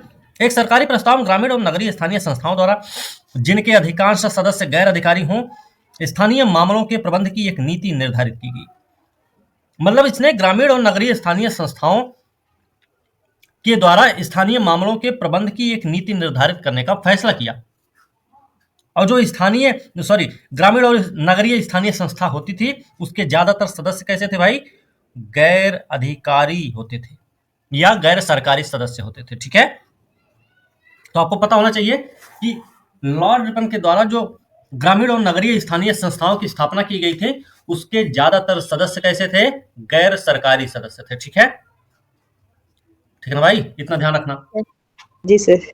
हाँ, जहां भी अधिकारियों को चुनाव प्रणाली लागू करना संभव लगे, वहां इन गैर अधिकारी सदस्यों को जनता द्वारा चुने जाना था। अब गैर सरकारी थे जहां चुनाव प्रणाली, ये भी याद रखना, एक चीज याद रखना, स्टेटमेंट कुछ भी हो सकता है। गैर सरकारी सदस्य जो कि नियुक्त होते थे, जो कि निर्वाचित होते थे, तो निर्वाचित नहीं होते थे, याद रखना इस बात को। अगर संभव है, यहां पे देखो साफ साफ लिखा है, अगर चुनाव प्रणाली लागू करना संभव हो जाए वहां पे, जिस किसी भी जगह पे, तो वहां पे गैर सरकारी जो सदस्य होंगे वो जनता द्वारा चुने जाएंगे। ये शर्त थी, ये शर्त नहीं थी कि जबरदस्ती में कि जनता द्वारा चुने गए प्रतिनिधि ही बनेंगे उसके सदस्य, ठीक है ना। ठीक है, लेकिन जो गैर सरकारी सदस्य थे वो कौन थे? ज्यादातर तो गैर सरकारी ही थे, और वो भी चुनाव जहां पे लागू करना संभव हो सकता था वहां पर वो चुनाव भी करवा लेते थे, निर्वाचित होते, जनता द्वारा चुने गए प्रतिनिधि होते थे, ठीक है। ये बात याद रखना भाई। ओके, इस प्रस्ताव में किसी स्थानीय संस्था के अध्यक्ष के रूप में किसी गैर अधिकारी के चुनाव की छूट भी दी गई। ये भी, जो अध्यक्ष होते थे वो कौन होते थे? तो कोई भी गैर अधिकारी हो सकता था, गैर सरकारी सदस्य हो सकता था जिसको चुन लिया जाए। लेकिन सभी जिला परिषदों, अनेक नगर पालिकाओं में चुने हुए सदस्य अल्पमत में होते थे। इसके अलावा बहुत थोड़े से मतदाताओं द्वारा चुने जाते थे, क्योंकि मत देने का अधिकार बहुत ही सीमित था। ये बात हमको अपने आप पता होना चाहिए, क्योंकि जो चुने जाते थे वो अल्पमत में ही होते थे। अल्पमत में होने का मतलब था कि उस समय चुनाव का अधिकार सबके पास नहीं था। जिलों के अधिकारी ही जिला परिषदों के अध्यक्ष बने रहे। हालांकि धीरे धीरे गैर अधिकारी नगरपालिका समितियों के अध्यक्ष बनने लगे थे। सरकार ने स्थानीय संस्थाओं की गतिविधियों पर कड़ा नियंत्रण लगाने और उनको अपने विवेक के अनुसार निलंबित या भंग करने का अधिकार अपने हाथ में रखा, ठीक है ना। सरकार ने चाहे जो काम किए, रिपन ने चाहे जैसा भी अपना व्यवस्था की शुरुआत की थी, लेकिन स्थानीय संस्थाओं की गतिविधियों पर नियंत्रण रखने का काम अपने हाथ में लिया। साथ ही साथ अपने विवेक के आधार पर उसने क्या किया? निलंबित करने का या उन्हें भंग करने का अधिकार भी अपने पास रखा था। ओके, ये बात हमको याद रखनी है। परिणाम क्या हुआ इसका? इसका परिणाम हुआ कलकत्ता, मद्रास और बंबई के प्रेसिडेंसी नगरों को छोड़कर हर जगह स्थानीय संस्थाएं सरकारी विभाग बनकर रह गई थी। क्यों ऐसा था? ऐसा इसलिए था क्योंकि सरकार के नियंत्रण में ही काम होता था, निलंबित करने का काम सरकार का ही था, नियुक्त करने का काम सरकार का ही था। इस प्रकार से जो कलकत्ता, बंबई और मद्रास की संस्थाएं थीं, वो कैसी थीं? एक सरकारी विभाग के रूप में ही बनकर रह गई थी। ठीक है ना? स्थानीय स्वशासन के अच्छे उदाहरण वो बन भी नहीं सकी, तो भी राजनीतिक रूप से जागरूक भारतीयों ने रिपन के प्रस्ताव का स्वागत किया। याद रखना, कमियां रही हैं रिपन के प्रस्ताव में, फिर भी भारतीयों ने उसका विरोध नहीं किया। जागरूक भारतीय क्या किए? उसका स्वागत किए थे। ये बात हमको ऐसे भी पता होनी चाहिए, लिखने की जरूरत नहीं होगी यहाँ पे। ठीक है? हाँ, और इन स्थानीय संस्थाओं में सक्रिय रूप से इस आशा के साथ भाग लिया कि समय आने पर उनको स्थानीय स्वशासन के कारगर साधन के रूप में परिवर्तित किया जा सकेगा। सेना में परिवर्तन 1858 के बाद देखो सेना में क्या परिवर्तन हुआ था, हम सबको पता है। पहले क्या किया था? पहले का जो सेना के में रेशियो होता था भारतीयों का, अब वो रेशियो घटा दिया गया। पहली बात तो यही हो गया है ना, 3:1, मेरे ख्याल से 2:1 का कर दिया गया रेशियो। दूसरी चीज, अवध से सबसे ज्यादा सैनिक शामिल हुए थे 1857 की क्रांति में। तो इन्होंने क्या किया? अवध से सैनिकों की भर्ती रोक दी। ठीक है, याद रखना, सेना में यह परिवर्तन हुआ है। सेना में और क्या परिवर्तन हुआ? ज्यादातर भर्तियां किसकी किसकी हुई हैं? गोरखाओं की हुई, सरदारों सिखों की हुई, है ना? इन सब की भर्ती ज्यादातर हुई यस सर। 1857 की क्रांति के बाद। क्यों? क्योंकि इन्होंने साथ दिया था अंग्रेजों का। तो ये कुछ चीजें रही हैं सेना में परिवर्तन के रूप में। सेना का सावधानी के साथ पुनर्गठन हुआ। प्रमुख उद्देश्य क्या था? एक और विद्रोह ना हो पाए। हो सकता है कथन के रूप में आ जाए कि 1858 के बाद सेना का सावधानी के साथ पुनर्गठन किया गया। कारण दे दिया जाए। कौन सा कारण हो सकता है? सरकार एक दूसरे विद्रोह से बचना चाहती थी। कथन और कारण सही है फिर, और कारण जो है कथन की व्याख्या भी करेगा कि नहीं करेगा? Yes sir. पढ़ेगा सर। करेगा सर।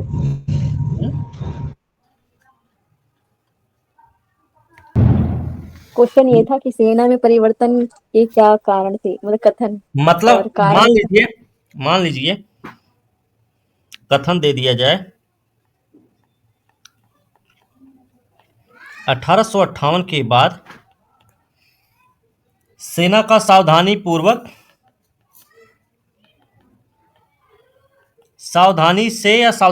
या सावधानी के साथ पुनर्गठन किया गया।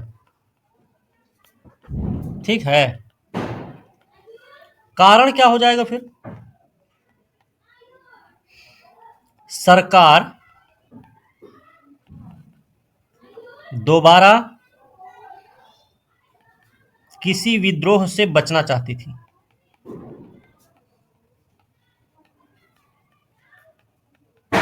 मतलब क्या है भैया? कारण कथन दोनों सही हैं, कारण कथन की व्याख्या भी कर रहा है। ठीक है, समझ गए? जी सर। हाँ, ये बताने का प्रयास कर रहे थे। चलो, अब वीडियो देख लिया करिए। ठीक है सब लोग, चलो ध्यान रखना। शासकों ने देखा कि उनकी संगीनें ही उनके शासन के एकमात्र सुरक्षित आधार थे।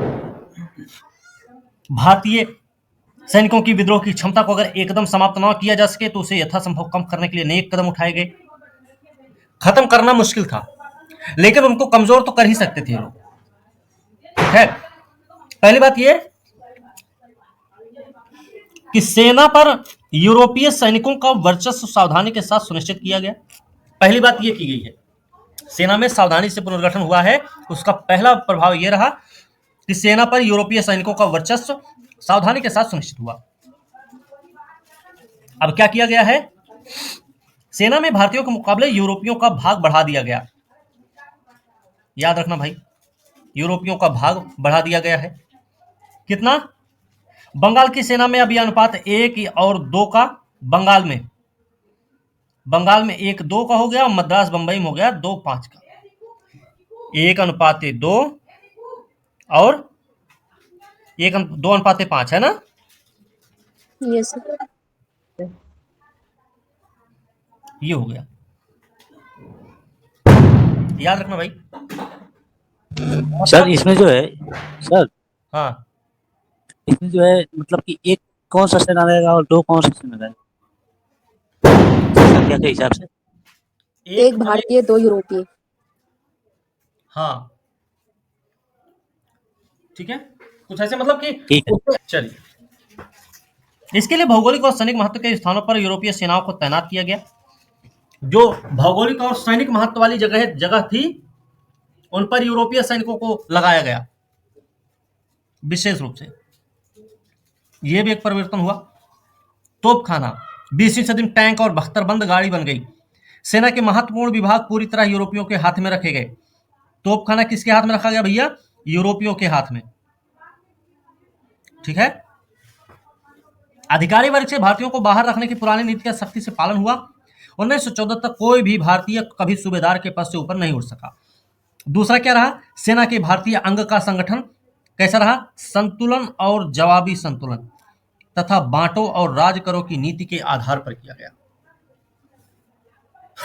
ठीक है, मतलब वही अभी बताया, गोरखाओं को शामिल किया गया, अवध की सेना को नकारा गया और नौकरी पर जो रखा गया उसमें मुसलमानों की अनदेखी की गई, हिंदुओं को शामिल किया गया।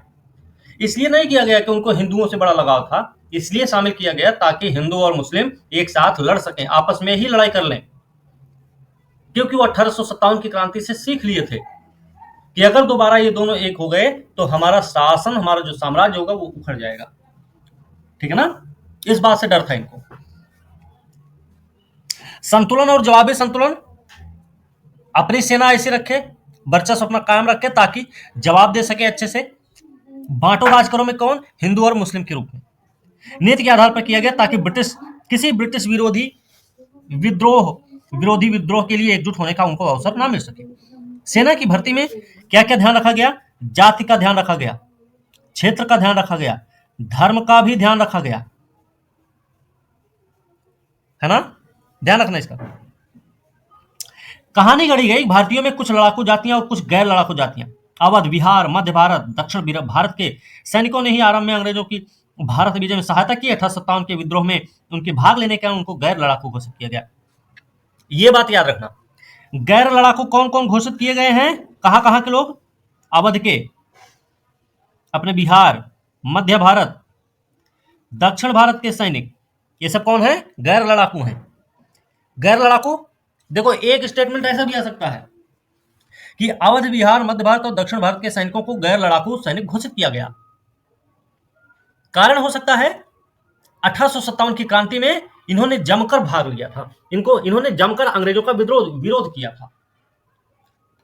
तो कथन और कारण दोनों सही हो जाएंगे ना? Yes sir. ध्यान रखना। दूसरी ओर विद्रोह को कुचलने में सहायता देने वाले पंजाबी, गोरखा, पठान को लड़ाकू घोषित किया गया। उनको बड़ी संख्या में भर्ती किया जाने लग गया। 1875 तक ब्रिटिश भारत की सेना का आधा भाग पंजाबियों का था। 1875 तक की हालत यह है। ठीक है, साथ ही भारतीय रेजिमेंटों को तमाम क्या जातियों और वर्गों का मिश्रण बना दिया गया। अब क्या किया गया? इसके साथ साथ भारतीय जो रेजिमेंट को तमाम जातियों और वर्गों का मिश्रण भी बना दिया गया। इससे क्या फायदा होगा? इससे फायदा यह होगा कि सभी एक दूसरे को संतुलित करती रहेंगी, है ना, क्योंकि गोरखा भी शामिल होंगे, गोरखा भी रहेंगे उसमें, पंजाबी भी रहेंगे उसमें पठान भी रहेंगे, है ना, और अंग्रेज तो हैं। सैनिकों की सांप्रदायिक, जातिगत, कबीलाई, क्षेत्रीय निष्ठाओं को प्रोत्साहित किया गया।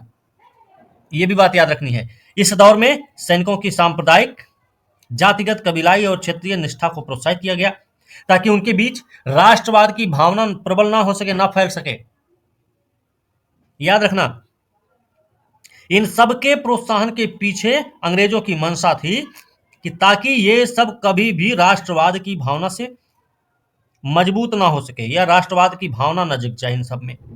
ठीक है ना, ध्यान रखना इसका। अनेक रेजिमेंटों में जातियों और संप्रदायों के आधार पर कंपनियां बनाई गईं। भारत सचिव चार्ल्स वुड ने 1866 में वायसराय कैनिंग को एक पत्र में लिखा। किसने लिखा? Charles Wood. चार्ल्स वुड कौन है? भारत सचिव है 1861 में लिखा है, तो मतलब 1861 का समय रहा है कैनिंग के समय में। मैं एक ऐसी बड़ी सेना कभी देखना नहीं चाहता जिसकी भावनाएं और पूर्वाग्रह संपर्क वैसे ही हों जिसे अपनी शक्ति का भरोसा है और जो मिलकर विद्रोह करने को इतनी उत्सुक हो। अगर एक रेजिमेंट विद्रोह करे तो दूसरे रेजिमेंट को उससे इतना कटा हुआ उससे इतना कटा हुआ देखना पसंद करूंगा कि वह उस पर गोली चलाने के लिए भी तैयार रहे। ठीक है ना, ध्यान रखिएगा। ये कथन किसका है? चार्ल्स वुड, जो कि भारत सचिव भी हैं। ओके, वह उस पर गोली चलाने के लिए भी तैयार हो। इस तरह भारतीय सेना शुद्ध रूप से भाड़े की सेना बनी रही। इसके अलावा उसे बाकी जनता के जीवन और विचारों से अलग रखने के सारे प्रयास किए गए। हर संभव उपाय द्वारा उसे राष्ट्रवादी विचारों से दूर रखा गया। समाचार पत्रों, पत्रिकाओं, राष्ट्रवादी प्रकाशनों को सैनिकों तक नहीं पहुंचने दिया जाता था, लेकिन जैसा कि हम आगे देखेंगे, ऐसे सभी उपाय अंततः नाकाम रहे और भारतीय सेना के अंगों ने भारत के स्वाधीनता संग्राम में महत्वपूर्ण भूमिका निभाई।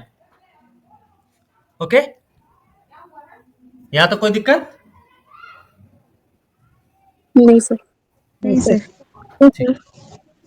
ओके, चलिए। भारतीय सेना आगे चलकर बहुत ही खर्चीली सैनिक शक्ति बन गई। 1904 में भारतीय राजस्व का लगभग 52% इस पर खर्च हो रहा था। इसका कारण यह था कि यह एक से अधिक उद्देश्य पूरे कर रही थी और उस समय सबसे और महत्वपूर्ण उपनिवेश होने के नाते भारत की रूसी, फ्रांसीसी और जर्मन साम्राज्यवादियों से लगातार रक्षा करनी पड़ती थी। इससे भारतीय सेना की संख्या में बहुत वृद्धि हुई। दूसरे, भारतीय सैनिकों को केवल भारत की रक्षा ही नहीं करनी पड़ती थी, ये भी ध्यान रखना है। ठीक है, उनको ब्रिटेन की भी सेवा करनी पड़ती थी भाई।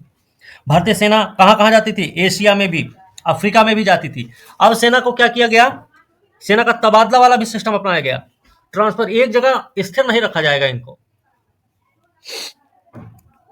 मजबूत करने प्रमुख साधन। अंतिम बात यह कि सेना का ब्रिटिश भाग कब्जा बनाए रखने वाली सेना का काम कर रहा था। जो सेना का ब्रिटिश भाग था, देश पर ब्रिटिश अधिकार की आखिरी जमानत यही था, मगर इसका खर्च भारत के राजस्व से पूरा किया जाता था। ये जो भारत में ब्रिटिश सैनिक रखे गए थे, उनका खर्चा भारत से ही निकाला जाता था। उनको जो वेतन दिए जाते थे वो यहीं से दिए जाते थे और ये भारत के लिए बहुत बड़ा बोझ भी था। एक बार ऐसे प्रश्न भी आया हुआ है, अभी देखिए, हमें ध्यान आएगा बताएंगे। सार्वजनिक सेवाएं भी थी। हम ऊपर देख चुके हैं, भारत सरकार पर भारतीयों का नियंत्रण नहीं के बराबर था। कानून बनाने, प्रशासनिक नीतियां तैयार करने में उनकी कोई भूमिका नहीं रखी गई थी। साथ ही उन्हें नौकरशाही से अलग रखा जाता था, जो इन नीतियों को लागू करती थी, है ना। ओके,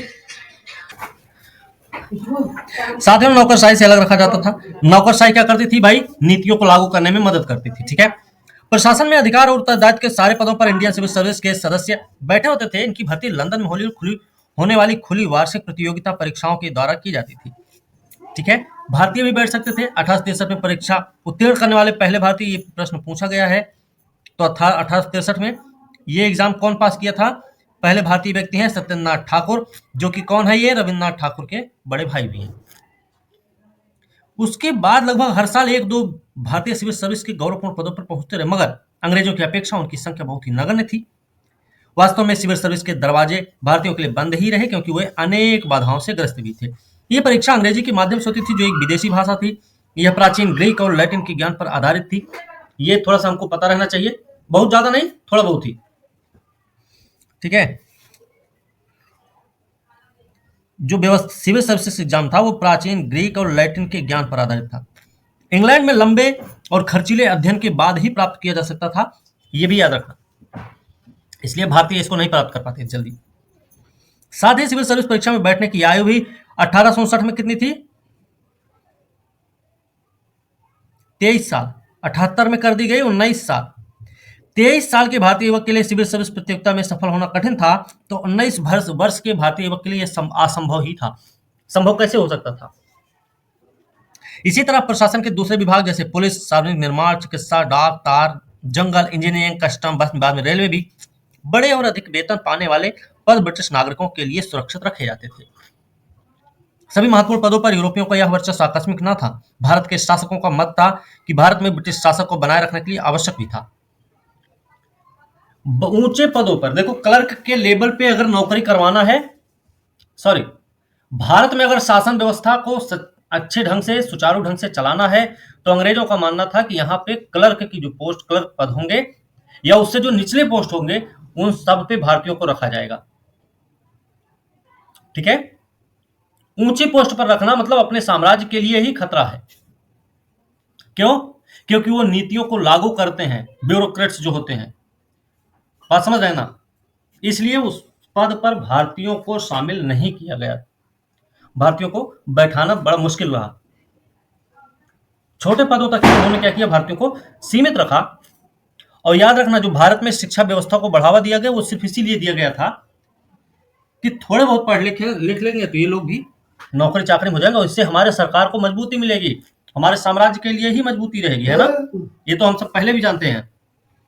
ठीक भाई, सभी महत्वपूर्ण पदों पर यूरोपियों का वर्चस्व था। भारत के शासकों का मत था कि भारत में ब्रिटिश शासन को बनाए रखने के लिए आवश्यक था। इस तरह 93 में भारत सचिव लॉर्ड किम्बरले ने व्यवस्था रखी कि सिविल सर्विस के सदस्यों में यूरोपियों की हमेशा एक पर्याप्त संख्या का होना अत्यंत आवश्यक है। 1893 में व्यवस्था हुई। सचिव था भारत सचिव लॉर्ड किम्बरले ने व्यवस्था दी कि सिविल सर्विस के सदस्यों में यूरोपियों की हमेशा एक पर्याप्त संख्या का होना आवश्यक है। वायसराय लैंसडाउन ने इस बात पर भी जोर दिया, अगर इस विशालकाय साम्राज्य को सुरक्षित रखना है तो इसकी सरकार का यूरोपियों के हाथ में होना एक अनिवार्यता है। तो कई बार हो सकता है आपसे ये स्टेटमेंट दे दिया जाए, कथन बहुत बड़ा सा दे दिया जाए कि सिविल सर्विस के सदस्यों में यूरोपियों की हमेशा एक पर्याप्त संख्या का होना अत्यंत आवश्यक है। उपरोक्त 1893 में कहा गया उपरोक्त कथन किससे संबंधित है? तो आपको ऑप्शन दे दिया जाएगा, या फिर अगर इस विशालकाय साम्राज्य को सुरक्षित रखना है तो इसकी सरकार का यूरोपियों के हाथ में होना एक अनिवार्यता है। उपरोक्त कथन किससे संबंधित है तो आपको पता होना चाहिए। भारतीयों के दबाव में 1918 के बाद प्रशासकीय सेवाओं का धीरे धीरे भारतीयकरण हुआ। 1918 के बाद हुआ भारतीयकरण, याद रखना। लेकिन नियंत्रण और अधिकार के पद फिर भी अंग्रेजों के हाथ में ही बने रहे। इसके अलावा लोगों को जल्द ही पता चल गया कि इन सेवाओं के भारतीयकरण से उनके हाथों में राजनीतिक शक्ति तो आई ही नहीं। इन सेवाओं के शामिल भारतीय ब्रिटिश शासन के एजेंट का काम करते थे। इन सेवाओं में जो शामिल हुए भारतीय लोग वो ब्रिटिश शासन के एजेंट का काम करते थे, वफादारी के साथ ब्रिटेन के साम्राज्यवादी उद्देश्य की पूर्ति भी करते थे। अच्छा, उनको दे दिया गया होगा ऊंचा पद जिनके बारे में अंग्रेज इस बात से संतुष्ट रहे होंगे कि ये हमारे ही मुरीद हैं, है ना, या ये हमारे लिए ही काम करेंगे, हमारे साम्राज्य को इनसे कोई खतरा नहीं होगा। ऐसे लोगों को उन्होंने दे दिया कोई पद भी ऐसी। ओके, रजवाड़ों के साथ संबंध कैसे रखे गए 1858 के बाद? तो 57 के विद्रोह के कारण अंग्रेजों ने भारतीय रजवाड़ों के प्रति अपनी नीति बदल दी। 57 से पहले वे भारतीय राज्यों को हड़पने का कोई भी अवसर नहीं चूकते। यह नीति अब छोड़ दी गई। अनेक भारतीय शासक अंग्रेजों के वफादार ही नहीं रहे थे, बल्कि विद्रोह को कुचलने में उनकी सक्रिय रूप से सहायता भी की थी। कई सारे रजवाड़े ऐसे थे 1857 की क्रांति को मदद की अंग्रेजों की। वायसराय कैनिंग ने कहा था, इन शासकों ने तूफान में तरंग रोधकों का काम किया। ये तूफान में तरंग रोधकों का काम किया है, रजवाड़ों की बात है, रजवाड़ों पर ये बात बोली गई है। और किसके द्वारा बोली गई? तो उसका नाम है कैनिंग। वफादारी का नाम अब इस घोषणा के रूप में दिया गया कि उनके उत्तराधिकारी गोद लेने के अधिकार को मान्यता दी जाएगी तथा भविष्य में उनके राज्यों का कभी भी अधिग्रहण नहीं किया जाएगा। इसके अलावा विद्रोह के अनुभव ने ब्रिटिश अधिकारियों को विश्वास दिला दिया था कि जनता के विरोध या विद्रोह की स्थिति में ये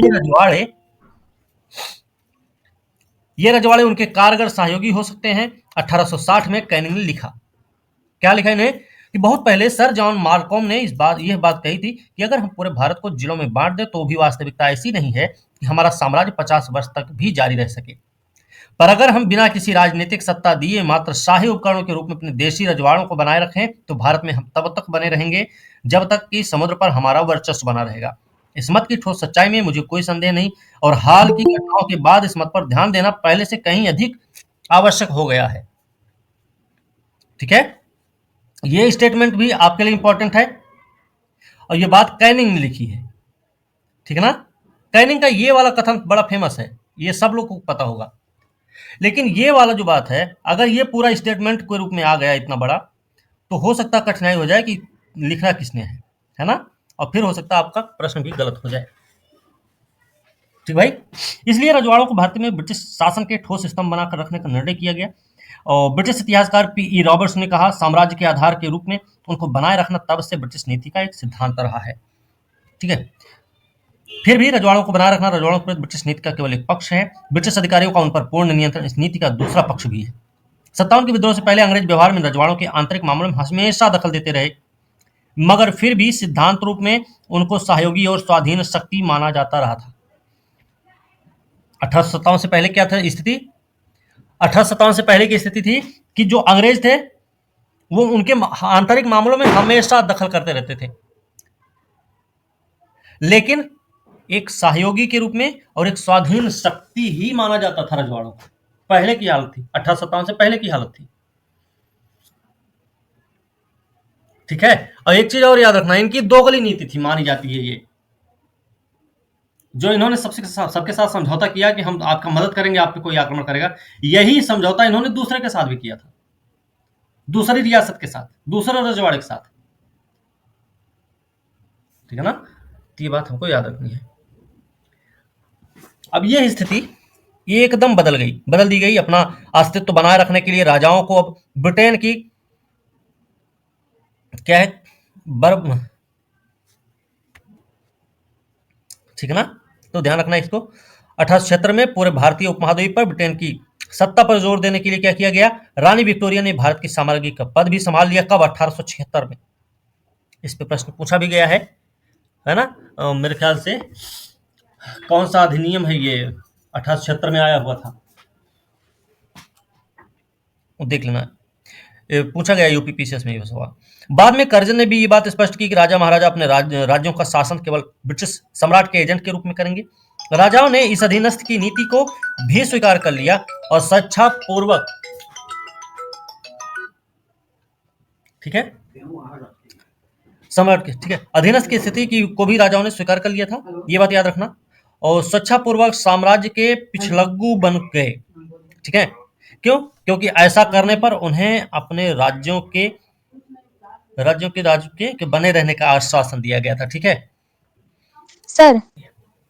तो शिक्षित भारतीयों के प्रति शत्रुता कैसी रही इनके?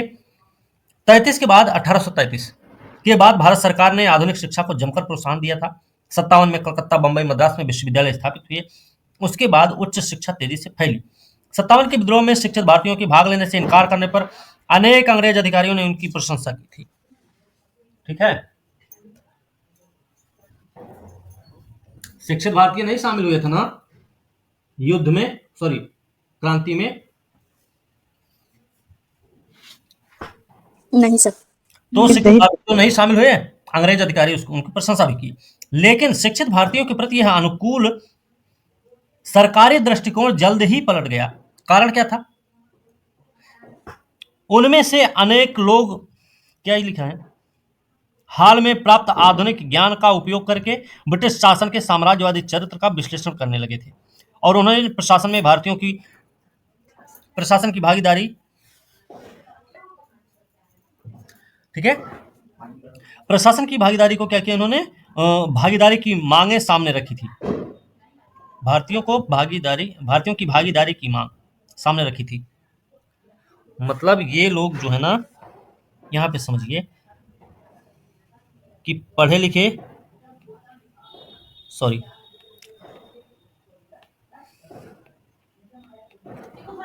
शिक्षित जो थे वो क्या किए? भारतीयों का साथ दिए थे, वो सॉरी अंग्रेजों का साथ दिए। ठीक है, ये ध्यान रखना, ब्रिटिश का साथ दिए। लेकिन कुछ समय में क्या हुआ कि ये जो पढ़ रहे थे ना, इन्होंने क्या किया? विश्लेषण भी किया। किसका विश्लेषण किया?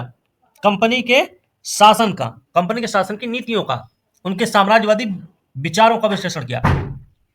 जब उनको यह पता चला कि इनकी जो नीति है वो पूरे भारत के खिलाफ है, भारत के संसाधनों के दोहन के लिए है, उन्होंने फिर मांग रखी। क्या मांग रखी उन्होंने? कि भाई प्रशासन में भारतीयों की भी भागीदारी होनी चाहिए। बाद में जनता के बीच राष्ट्रवादी आंदोलन का संगठन करने लगे और उन्होंने 1835 है ना, नहीं 1885 में भारतीय राष्ट्रीय कांग्रेस की स्थापना की। तो अधिकारी उच्च शिक्षा के जो पक्के दुश्मन बन बैठे, वो जो अधिकारी थे वहां पे ना, वो सब उच्च शिक्षा नहीं देना चाहे थे, उच्च शिक्षा पे रोक लगाने की कोशिश। वो शिक्षित भारतीयों पर अब नाक भौं सिकोड़ते तथा उनको बाबू कहकर उनका मजाक भी उड़ाते थे। पहले तो अंग्रेजों का साथ दिया उन्होंने, तो उन्होंने क्या किया, उनकी बड़ाई की, प्रशंसा की, भैया बहुत बढ़िया है। जब पढ़े लिखे शिक्षित भारतीयों को यह समझ में आया कि इनकी जो साम्राज्यवादी नीति है वो भारतीयों के खिलाफ है, भारत के संसाधनों के खिलाफ है, भारत के संसाधनों का दोहन कर रहे हैं सिर्फ अपने फायदे के लिए, तो उन्होंने एक डिमांड रखी अपनी कि प्रशासन में भारतीयों की भी भागीदारी होनी चाहिए। उनकी हालांकि बात को माना तो गया नहीं, लेकिन 1885 में जब इन लोगों ने क्या किया, भारतीय राष्ट्रीय कांग्रेस की स्थापना की, तो अंग्रेज अधिकारी जो थे ना, इन सबसे थोड़े से नाराज भी हुए। और दूसरी चीज ये थी, वो उच्च शिक्षा जो दे रहे थे भारतीयों को, उस उच्च शिक्षा को बढ़ावा देने की बजाय अब उसको पीछे खींचने का काम करने लगे। और जो शिक्षित लोग थे अब उनको क्या बोलते हैं, वो बाबू बाबू कहकर चढ़ाने लग गए ना, उनका मजाक उड़ाने लग जाते हैं। ठीक है भाई, चलिए। इस तरह जो भारतीय आधुनिक पश्चिमी ज्ञान प्राप्त कर चुके थे, आधुनिकता के आधार पर प्रगति के पक्ष में थे, अंग्रेज उनके खिलाफ हो गए। जो आधुनिकता के आधार पर प्रगति के पक्ष में थे, अंग्रेज उनके खिलाफ थे। ऐसी प्रगति भारत में ब्रिटिश साम्राज्यवाद के बुनियादी हितों और नीतियों के खिलाफ थी। ये जो प्रगति थी ना, यहाँ पे जो प्रगति मांग रहे थे, प्रगति पक्ष में थे, वो कैसी थी, वो ब्रिटिश साम्राज्यवाद के बुनियादी हितों और नीतियों के खिलाफ थी। शिक्षित भारतीयों और उच्च शिक्षा के प्रति इस सरकारी विरोध से पता चलता है कि भारत में ब्रिटिश शासन में प्रगति की जो भी संभावना थी वो इस समय तक समाप्त हो चुकी थी। जमींदारों के प्रति क्या दृष्टिकोण रहा है? जमींदार क्या शामिल रहे हैं 1857 की क्रांति में? देखो, जमींदार साथ नहीं दिए थे, एक बात याद रखना। प्रगतिशील और शिक्षित भारतीयों के प्रति शत्रुता की भावना रखने के साथ ही अंग्रेजों ने अब भारतीयों के सबसे प्रतिक्रियावादी वर्ग, राजा, जमींदार, भूस्वामियों की ओर दोस्ती का हाथ बढ़ाया। हम ऊपर पहले ही दिखा चुके हैं कि सरकार ने अब राजाओं के प्रति अपना दृष्टिकोण बदल दिया था। उभरते हुए जन आंदोलनों, राष्ट्रवादी आंदोलनों के खिलाफ उनका उपयोग करने का प्रयास कर रही थी। इसी ढंग से जमींदारों, भूस्वामियों को भी खुश किया गया। अवध के अधिकांश ताल्लुकदारों की जमीनें उन्हें लौटा दी गई थी भाई। जमींदारों, भूस्वामियों को भारतीय जनता के परंपरागत स्वाभाविक नेता कहकर उछाला गया। उनके हितों, विशेषाधिकारों की रक्षा की जाने लगी। किसानों के हितों के खिलाफ जमीन पर उनके अधिकार को सुरक्षा दी गई। ये बात आपको पता होनी चाहिए। ये आप लिख भी सकते हैं, किसानों के हितों के खिलाफ जमीन पर उनके अधिकार को सुरक्षा दी गई। राष्ट्रवादी रुझान वाले शिक्षित वर्ग के खिलाफ उनका इस्तेमाल किया जाने लग गया, इन्हीं का, जो जमींदार थे। 1876 में वायसराय लिटन ने खुलकर घोषणा की, अब आगे इंग्लैंड के सम्राट एक शक्तिशाली देशी अभिजात वर्ग की आशाओं, आकांक्षाओं, सहानुभूतियों और हितों से संबद्ध समझा जाना चाहिए। बदले में जमींदारों, भूस्वामियों ने स्वीकार किया कि समाज में उनकी स्थिति तभी तक है जब तक ब्रिटिश शासन बना रहेगा। और इस तरह वे इसके पक्के समर्थक बन गए। जमींदारों को इस बात का एहसास करा दिया गया कि भाई हम आपका शासन या आपका वर्चस्व तभी तक कायम रहेगा जब तक हमारा शासन रहेगा, तो बेहतर है कि हमारा भी शासन बना रहे, आपकी भी सत्ता कायम रहेगी, आपकी जमींदारी बरकरार रहेगी, है ना। ऐसी स्थिति में कौन विरोध करेगा जब उनको यही पता है। जैसे पॉलिटिकल समाज सुधार के प्रति क्या दृष्टिकोण रहा है? रूढ़िवादी वर्गों से सहयोग की नीति के अनुसार अंग्रेजों ने समाज सुधारकों की सहायता करने की पुरानी नीति अब छोड़ दी। क्या किया इन्होंने?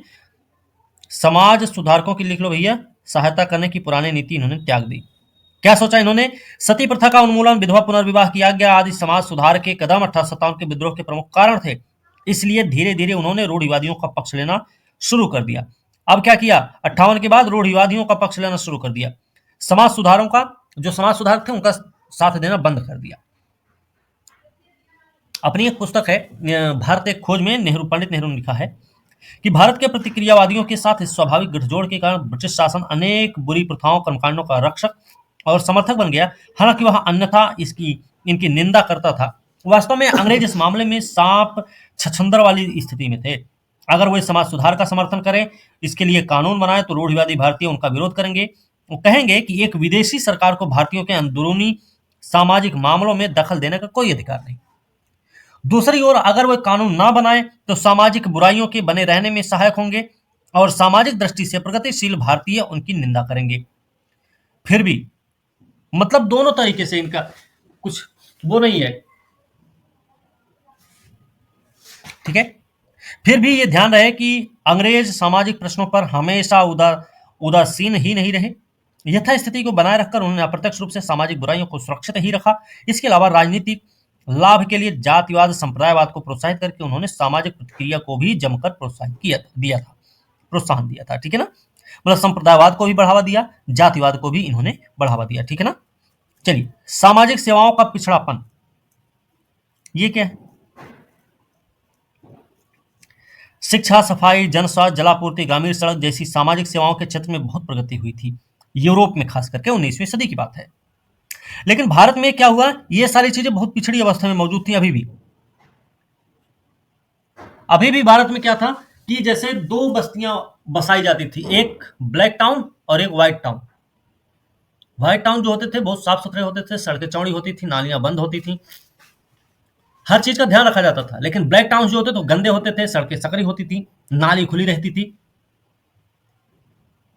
लेकिन जब बाद में यह हुआ कि ये तो भारतीयों के लिए माना गया कि वो बीमार होंगे, अपना उनको वो अपन देख लेंगे। लेकिन जब वो बीमारी एक बार भारतीयों में फैली और उस बीमारी के शिकार हुए अंग्रेज, तब उन्होंने क्या किया, जैसी व्यवस्था व्हाइट टाउन में रखी गई थी वैसी की वैसी व्यवस्था उन्होंने कहा दी ब्लैक टाउन भी देनी शुरू कर दी। बाद में दिए, पहले तो ऐसे ही रहे ना फिर, ठीक है ना। भारत सरकार अपनी भारी आमदनी का हिस्सा अधिकांश भाग सेना, युद्ध, प्रशासकीय सेवाओं पर खर्च कर रही थी। सामाजिक सेवाएं पैसे के लिए तरस रही थी। जैसे 1886 में भारत सरकार को कुल 47 करोड़ रुपए का राजस्व प्राप्त हुआ। इसमें लगभग 19.41 करोड़ सेना पर, 17 करोड़ प्रशासन पर खर्च हुआ। शिक्षा, चिकित्सा, जनस्वास्थ्य पर 2 करोड़ रुपया, सिंचाई पर केवल 65 लाख खर्च किया गया। सफाई, जलापूर्ति, जनस्वास्थ्य पर झिझक कर जो थोड़े बहुत कदम उठाए गए वे भी आमतौर पर नगरों तक, और उनमें भी यह तथाकथित सिविल लाइन अर्थात नगरों के ब्रिटिश आधुनिक भाग तक सीमित रहे, ठीक है ना। मतलब काम किए गए थे, लेकिन कहां तक कितने काम हुए वो सिर्फ ये इतने हैं, नगरों तक ही सीमित रखे इन्होंने।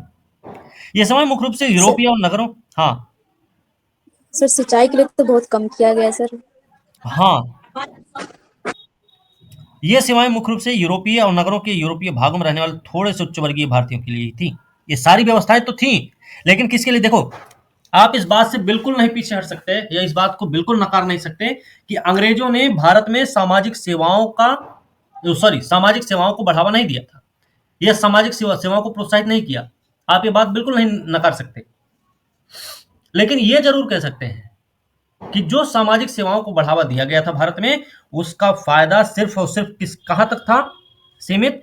तो इनके तक सीमित था, यूरोपीय और नगरों के यूरोपीय भागों में रहने वाले थोड़े से उच्च वर्गीय लोगों तक, ठीक है ना। श्रम संबंधी कानून भी आए।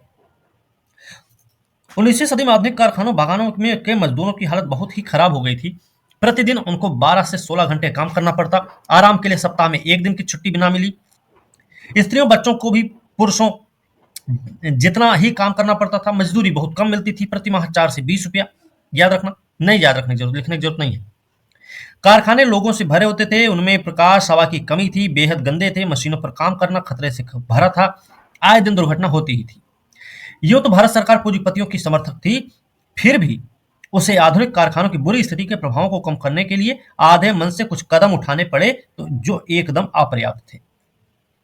कई कारखानों के मालिक अनेक भारतीय भी थे। इस बारे में सरकार मानवीय भावनाओं से अंशतः ही प्रेरित हुई। ब्रिटेन के उद्योगपति फैक्ट्री कानून बनाने के लिए सरकार पर लगातार दबाव डाल रहे थे, ठीक है ना, ध्यान रखना। फैक्ट्री कानून बनाने के लिए किसने दबाव डाला है? ब्रिटेन के उद्योगपतियों ने। ये बात हमको पता रहनी चाहिए। उन्हें डर था। डर क्या था? देखो, फैक्ट्री कानून लाने के पीछे भी डर है। कैसा डर है? कि भारत में मजदूरी कम होने के कारण भारतीय उद्योगपति भारतीय बाजार में उन्हें जल्द ही प्रतियोगिता में पीट देंगे। इनको इस बात का डर था। चाहे तो लिख लीजिए इसको। तो पहला इंडियन फैक्ट्री अधिनियम आता है 1881 में। यह किससे संबंधित भैया? मुख्य रूप से इसको चाहे तो लिख लेना, इसको भी चाहे नहीं लिख ही लो। मुख्य रूप से बाल श्रम से संबंधित था। ये क्या कहा गया, लिख रहे हैं ना, लिख रहे हैं, लिख लीजिए जल्दी से, यस सर। तो लिख लो, जल्दी लिखो, लिख लीजिए जल्दी।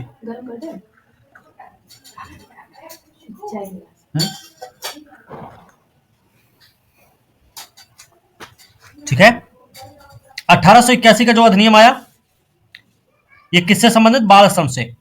ये प्रश्न पूछा गया है, आपको पता होना चाहिए, जो पहला कारखाना अधिनियम लाया गया था, पहला भारतीय कारखाना अधिनियम लाया गया था, वो बच्चों से संबंधित है, बाल श्रम से संबंधित, ना कि मजदूरों से संबंधित।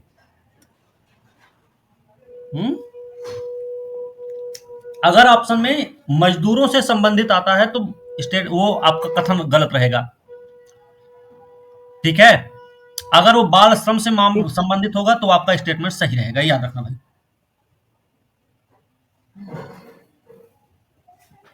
चलिए, क्या कहा गया, 7 साल से कम, ये लिखते चलो, तो ये जो अभी अंडरलाइन कर रहे हैं, 7 साल से कम के बच्चों को, कम के मतलब कम उम्र के बच्चों को कारखानों में नहीं लगाया जाएगा, याद रखना है। 7 से 12 वर्ष के बच्चे जो होंगे उनको रोज 9 घंटे से ज्यादा काम नहीं लिया जाएगा उनसे, और महीने में 4 छुट्टी भी दी जाएगी, ठीक है, ये चीज लिख लो भाई। फिर इसमें खतरनाक मशीनों को अच्छी तरह अलग थलग रखने की व्यवस्था भी थी। ये इस कानून में क्या था, खतरनाक मशीनों को अच्छी तरह अलग थलग रखने की व्यवस्था थी। दूसरा फैक्ट्री अधिनियम आया 1891, इसमें बात हुई मजदूरों के लिए कैसी, साप्ताहिक छुट्टी की व्यवस्था हुई। स्त्रियों के लिए क्या किया गया, ये लिखते चलना भाई, ये सब लिख लेना। रोज 11 घंटा निश्चित किया गया, बच्चों के लिए काम का समय घटा दिया गया, 7 घंटा हो गया, लेकिन पुरुषों के काम के घंटों के लिए अभी भी कोई सीमा तय नहीं की गई थी। बच्चा और महिला के लिए समय सीमा तय की गई थी काम के घंटे की, लेकिन पुरुष के लिए अभी भी वही है, कोई निश्चित सीमा नहीं है उनके लिए। चाय कॉफी के जिन बागानों के मालिक अंग्रेज थे, उन पर इन दोनों में से कोई भी कानून लागू नहीं किया गया, याद रखना। बागान मालिक अगर अंग्रेज है तो उस पर यह कानून लागू नहीं हुआ, याद रखना। अगर भारतीय है तो लागू हुआ था, इसको याद रखने की जरूरत, लिखने की जरूरत नहीं है, कितना लिखते चलेंगे भाई। उल्टे विदेशी बागान मालिकों को मजदूरों का अत्यधिक निर्मम शोषण करने में सरकार ने हर तरह की सहायता की थी।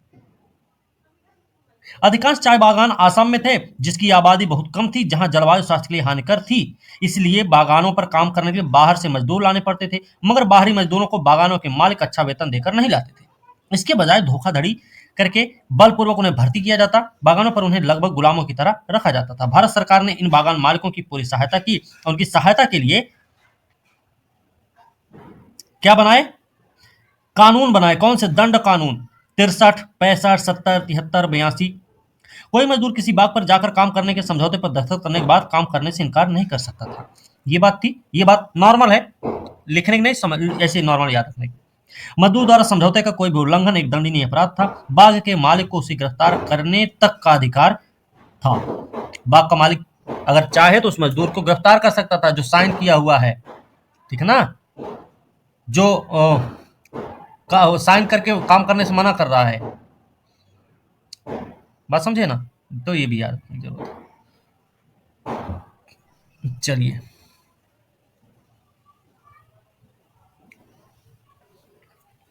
फिर भी उभरते हुए ट्रेड यूनियन आंदोलन के दौरान 20वीं सदी में कुछ बेहतर श्रम कानून बने, तो भी भारतीय मजदूर वर्ग की हालत अत्यंत दयनीय बनी रही। औसत मजदूर को पूरा भोजन वस्त्र भी मुश्किल से मिलता। ब्रिटिश शासन में भारतीय मजदूरों की हालत का वर्णन जर्मनी के प्रसिद्ध आर्थिक इतिहासकार प्रोफेसर यूर्गेन कुर्स्की ने 1938 में इन शब्दों में आधा पेट खाकर रहने वाला, जानवरों की तरह प्रकाश हवा पानी से रहित घरों में रहने वाला भारतीय औद्योगिक मजदूर औद्योगिक पूंजीवाद की पूरी दुनिया में सबसे अधिक शोषित मजदूरों में से एक है। ये कथन आपको याद रहना चाहिए, और इस पे हो सकता है कि आपसे प्रश्न पूछा जाए तो आपको पता रहे भाई क्या है, किसने कहा है, ठीक है ना। और ये जर्मनी के इतिहासकार हैं, ठीक है, तो ये बात हमको याद रखनी है, ठीक है। फिर प्रेस पर भी प्रतिबंध लगा, कंटिन्यू रखें, थके तो नहीं है। 1858 के बाद की वो घटना ये भी है। भारत में छापाखाने की शुरुआत अंग्रेजों ने की थी। इस तरह एक आधुनिक प्रेस की बुनियाद उन्होंने ही डाली।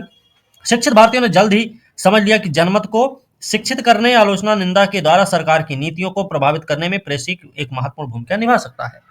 समाचार पत्र आरंभ करने उन्हें एक सशक्त राजनीतिक साधन बना। राम मोहन राय मतलब ये लोग इसमें जिम्मेदार रहे हैं। ठीक है।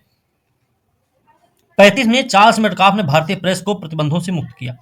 ये पूछा जाता है, भारतीय प्रेस का मुक्तिदाता है ना, चार्ल्स मेटकाफ हैं। ओके, 1835 में इसका शिक्षित भारतीयों ने उत्साहपूर्वक स्वागत भी किया, लेकिन राष्ट्रवादी धीरे धीरे प्रेस का इस्तेमाल जनता में राष्ट्रवादी चेतना जगाने के लिए और सरकार की प्रतिक्रियावादी नीतियों की कड़ी आलोचना करने के लिए करने लग गए। पहले क्या था? पहले था भाई कोई एक व्यक्ति होता था, वो समाचार मतलब पेपर अखबार पढ़ता था, तो बाकी सब लोग बैठ के सुनते थे उसके उस समाचार पढ़ने के तरीके को। अब क्या है, सब लोग पढ़े लिखे हो गए, लगभग शिक्षित वर्ग जितने बढ़े हैं वो सब लोग क्या कर रहे हैं, अब वो लोग भी अपना, ठीक है, वो लोग क्या कर रहे हैं, वो सब पेपर पढ़ के खुद अपना समझ रहे हैं। और पेपर पढ़ना ही नहीं, अब तो छापा खाना का जब आविष्कार हुआ है तो छापा खाने का भी पूरा प्रयोग कर रहे हैं। ठीक है ना। चलिए,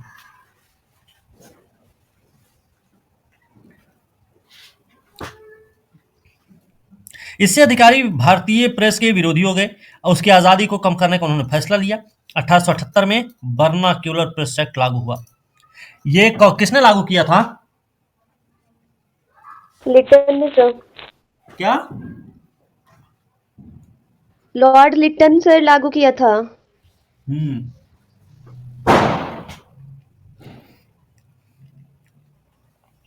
भारतीय राष्ट्रवादी जनमत तब तक जागरूक हो चुका था।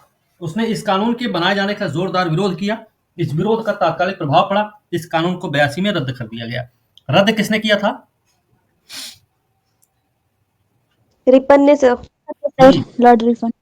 हाँ, लिटन लगाए, रिपन रद्द किए। इसके बाद लगभग 25 साल तक भारतीय प्रेस को पर्याप्त स्वतंत्रता मिली रही।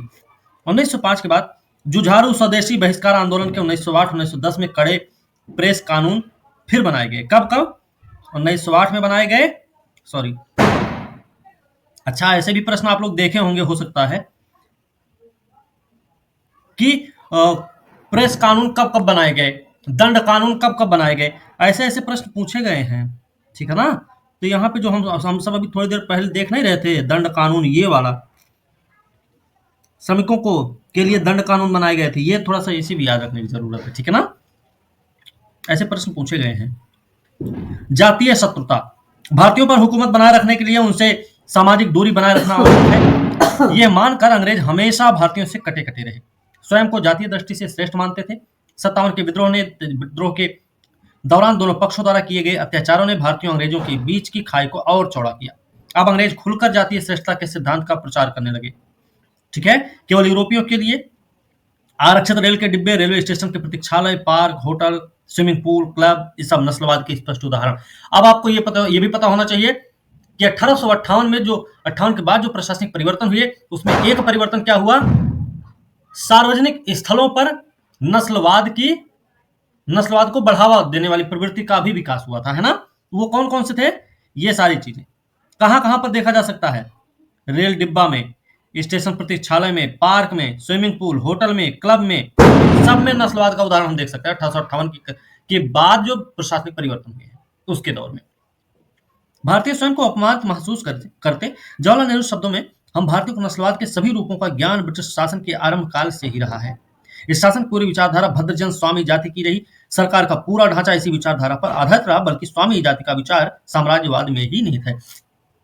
ठीक है, फिलहाल इसका उतना नहीं, लेकिन ये इतनी चीजें हमको याद रखनी है। ठीक है ना। ये चीज, विदेश नीति की बात करें तो ब्रिटिश शासन में पड़ोसियों के साथ भारत के संबंध एक नए आधार पर विकसित हुए। इसके दो कारण थे।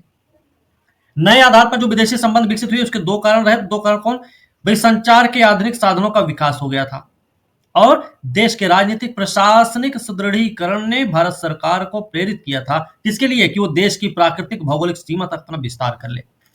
इस सुरक्षा, आंतरिक दृढ़ता दोनों के लिए जरूरी था। इसके फलस्वरूप सीमाओं पर अनिवार्य रूप से कुछ टकराव हुए। मतलब इसके बाद विदेशी संबंधों में दो चीजें बड़ी महत्वपूर्ण आ गई, दो कारण उसमें रहे जिसने क्या किया, नए आधार बनाए। एक तो भाई अंग्रेजों ने अपनी सीमाओं का विस्तार किया, ठीक है। दूसरी चीज, संचार साधनों का विकास हुआ। संचार साधनों के विकास ने क्या किया भाई, पहुंच को आसान बना दिया। इनकी पहुंच को क्या किया, उन्होंने आसान बना दिया संचार के साधनों ने।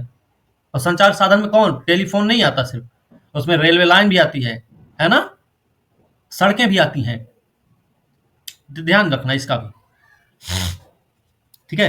देश की प्राकृतिक भौगोलिक सीमा तक अपना विस्तार करें, ये चीज इसके जब इन्होंने सीमाओं को अपने विस्तार के, थोड़ा बहुत हुआ है विद्रोह टकराव हुआ है, लेकिन वो सब कोई दिक्कत नहीं। अनिवार्य से कुछ टकराव हुए। दुर्भाग्य से भारत सरकार प्राकृतिक परंपरागत सीमाओं के बाहर भी कभी कभी चली जाती थी। दूसरा और नया कारण था भारत सरकार का विदेशी चरित्र। एक स्वतंत्र देश की विदेश नीति विदेशियों द्वारा शासित किसी देश की विदेश नीति से मूलतः भिन्न होती है। मतलब आज की जो विदेश नीति है भारत की, अंग्रेजों के समय की जो विदेश नीति है, दोनों में अंतर है, जमीन आसमान का अंतर है। आज की सरकार जो विदेश नीति बनाएगी वो अपने देश के हित में बनाएगी, भारत के हित में होगा। सरकार की मंशा होगी कि अपने देश में रोजगार के अवसर खुले, जीडीपी में वृद्धि का एक नया मार्ग खुल जाए, परिवहन के साधन नए विकसित हो जाए, तकनीकी ज्ञान में वृद्धि हो जाए, ऐसा कुछ विदेशी संबंध हो। सुरक्षा का मामला हमारा मजबूत होना चाहिए। उस समय क्या था, उस समय जो सरकार थी उसका विदेशी संबंध सिर्फ इस बात पर आधारित था कि ब्रिटेन का हित होना चाहिए, ब्रिटेन के हित की टकराहट नहीं होनी चाहिए, ब्रिटेन का हित साधना है बस, ठीक ना। चलिए, एक स्वतंत्र देश की विदेश नीति कैसी होगी, उसकी जनता की आवश्यकताओं और हितों पर आधारित होती है। जबकि पराधीन देश की विदेश नीति कैसी होगी, शासक देश के हितों की पूर्ति करती है। भारत के मामले में सरकार ने जिस विदेश नीति को अपनाया उसका संचालन लंदन में बैठी सरकार करती थी। एशिया अफ्रीका में ब्रिटिश सरकार के दो प्रमुख लक्ष्य रहे, अपने बहुमूल्य भारतीय साम्राज्य की रक्षा करना, एशिया तथा अफ्रीका में ब्रिटेन के व्यापार अन्य आर्थिक हितों को आगे बढ़ाना था। इन दो लक्ष्यों के कारण अंग्रेजों ने भारत की प्राकृतिक सीमाओं से बाहर भी अपना प्रसार किया, नए इलाके इन्होंने जीते भी, भारत से बाहर भी इन्होंने लड़ाई झगड़े किए हैं, ठीक है, क्षेत्रों को इन्होंने जीता है, अपने साम्राज्य को बढ़ाया इन्होंने। ब्रिटिश सरकार का यूरोप के दूसरे साम्राज्यवादी राष्ट्रों से टकराव हुआ, क्योंकि ये वो समय था जब यूरोप में औद्योगिकरण अच्छे से अपना पैर पसार चुका था, अन्य देश भी औद्योगिक क्रांति की चपेट में आ चुके थे, नए नए राष्ट्र स्वतंत्र हो चुके थे, आजाद हो चुके थे, मजबूत स्थिति में खड़े थे।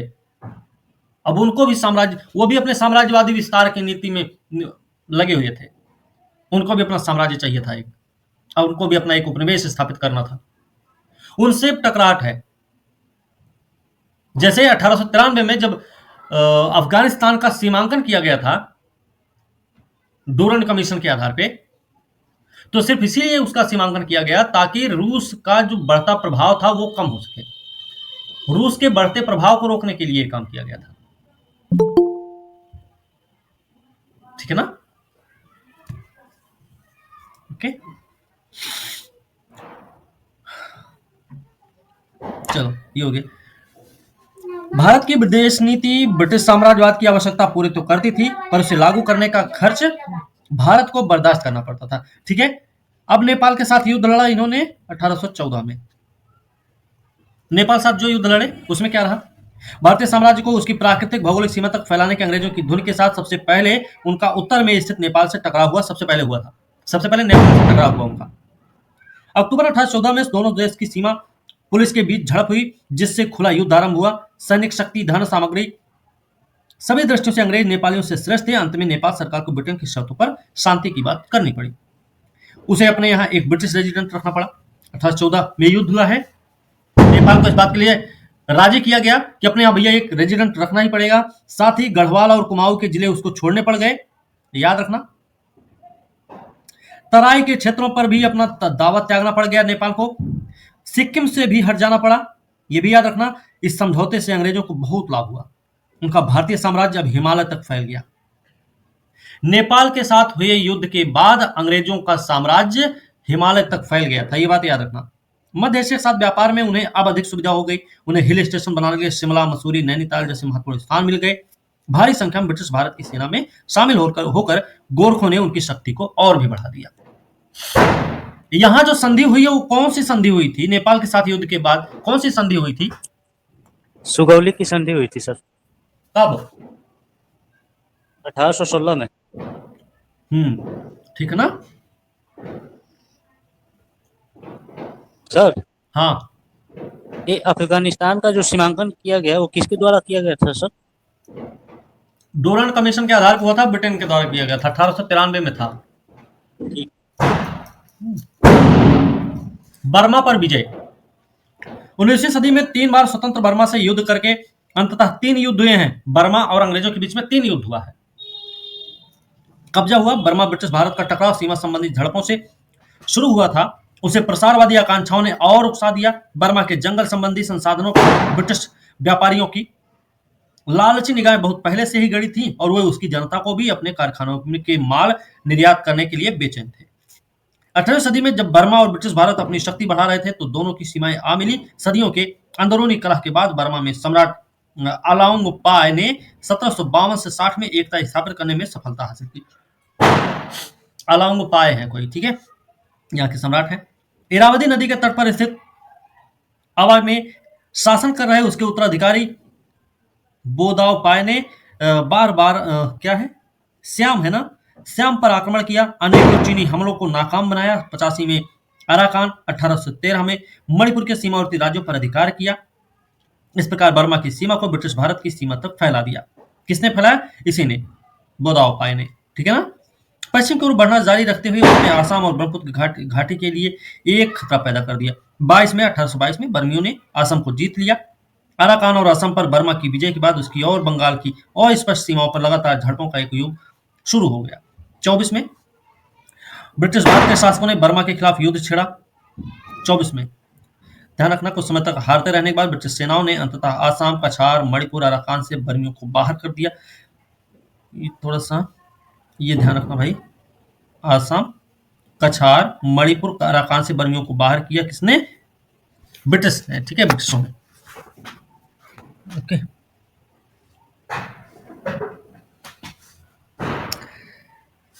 चौबीस में ब्रिटिश नौसेना ने समुद्र के रास्ते रंगून पर अधिकार कर लिया और राजधानी आवा से 45 मील दूर तक पहुंच गई। ये यानदबू की संधि की घोषणा फरवरी 1826 में शांति सर।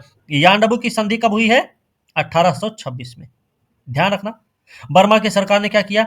लड़ाई के हार जाने के रूप में 1 करोड़ रुपया देने का वादा कर लिया।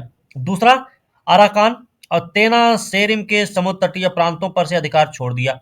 तीसरा, आसाम, कछार, जयंतिया पर सारे दावे छोड़ दिए।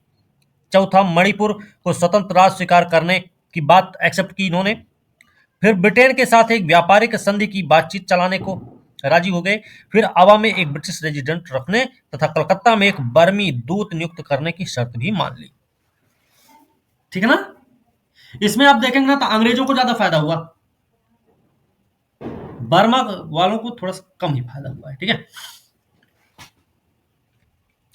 1852 जो दूसरा बर्मा युद्ध छिड़ा, दूसरा बर्मा युद्ध कब हुआ है? 1852 में हुआ है।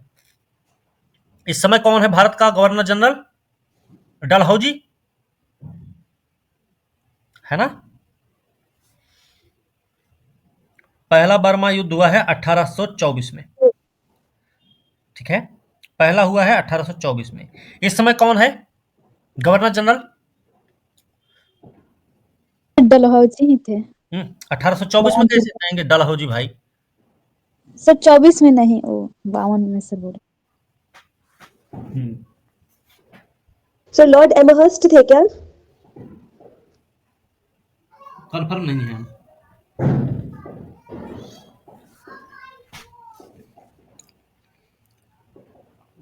देखिएगा 1824 में इस समय कौन है governor general? Lord Dalhousie. Dalhousie 24 में बोल रहे हैं भैया। Lord Amherst sir. एमहर्स्ट, ठीक है, याद रखना। 52 में कौन है? तो डलहौजी, डलहौजी है, ठीक है। लगभग पूरी तरह ब्रिटेन के व्यापारिक लोभ का परिणाम था इमारती। ये जो दूसरा युद्ध हुआ, बर्मा युद्ध हुआ, वो ब्रिटेन का व्यापारिक लोभ रहा है। इमारती लकड़ी का व्यापार करने वाले ब्रिटिश फर्मों ने अब तक ऊपरी बर्मा के जंगलों की इमारती लकड़ी में दिलचस्पी लेनी शुरू कर दी। इसके अलावा अंग्रेजों को लगा कि बर्मा की विशाल जनसंख्या ब्रिटेन के सूती कपड़ा, दूसरे औद्योगिक माल की बिक्री के लिए एक बहुत बड़ा बाजार उपलब्ध करा सकती थी। अंग्रेज जो बर्मा के दो तटीय प्रांतों पर पहले ही कब्जा जमाए बैठे थे, अब बाकी देश के व्यापारिक संबंधों पर भी अपना नियंत्रण स्थापित करना चाह रहे थे।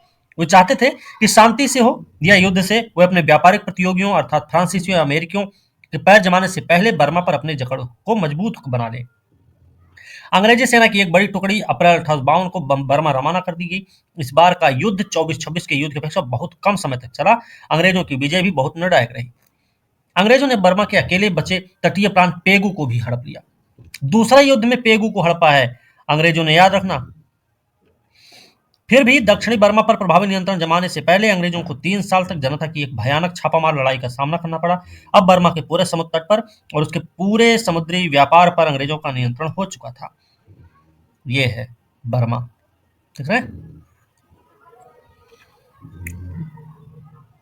ओके, चलिए। पेगू के ग्रहण के बाद अनेक वर्षों तक बर्मा ब्रिटेन के बीच शांति बनी रही। फिर भी अंग्रेज ऊपरी बर्मा में पैर फैलाने की कोशिश करते रहे। ब्रिटेन के व्यापारियों और उद्योगपतियों को खास लोभ इसका था कि बर्मा के रास्ते चीन से व्यापार संभव हो सकेगा। बर्मा पर दिलचस्पी सबसे पहली बड़ी तो यह थी कि उनको इमारती लकड़ी पसंद थी, इमारती लकड़ी चाहिए थी। दूसरा लोभ यह था कि चीन के साथ उनका व्यापार सुगम हो जाएगा। दूसरा लोभ यह था इनके, दोनों चीजें याद रखनी है।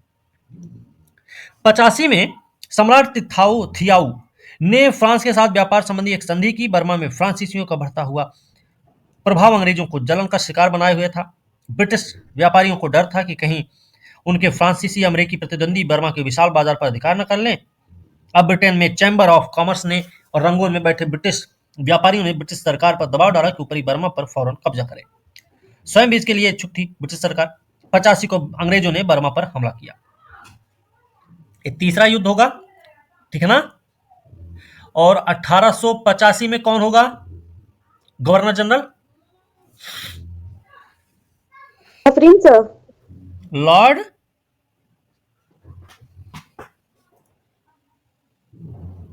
कौन होगा?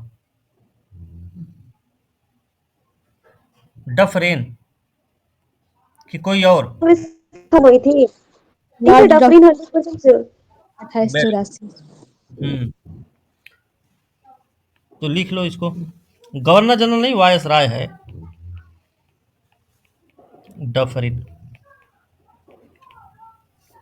ठीक है। थिबाऊ ने आत्मसमर्पण किया और उसके बाद उसके राज्य को जल्द ही भारतीय साम्राज्य में मिला लिया गया। तीसरा युद्ध, बर्मा पर विजय तो बहुत आसान रही, पर उस पर शासन करना आसान नहीं था। विजय पा गए तो वो सही था, आसान था, लेकिन शासन चलाना आसान नहीं था, ठीक है। प्रथम विश्व युद्ध के बाद बर्मा में आधुनिक प्रकार का एक जोरदार राष्ट्रवादी आंदोलन उठ खड़ा हुआ। ब्रिटिश माल और प्रशासन के बहिष्कार के एक व्यापक अभियान चला। होम रूल लीग की मांग सामने रखी गई। बर्मा के राष्ट्रवादियों ने जल्द ही भारतीय राष्ट्रीय कांग्रेस से हाथ मिला लिया, ठीक है। बर्मा के स्वाधीनता संग्राम को कमजोर कर सकने की आशा में 35 में अंग्रेजों ने बर्मा को भारत से अलग भी कर दिया। ये आप लोगों को पहले से भी पता है, ठीक है। ये याद रखना थोड़ा सा। तो बर्मा का राष्ट्रवादी आंदोलन द्वितीय विश्व युद्ध के दौरान ऊ आंग सान के नेतृत्व अपनी चरम सीमा पर जा पहुंचा। अंततः 4 जनवरी 1948 को बर्मा ने अपनी स्वाधीनता प्राप्त की थी। भारत के स्वतंत्र होने के बाद प्राप्त किया था, ठीक है ना। फिर अफगानिस्तान से संबंध अब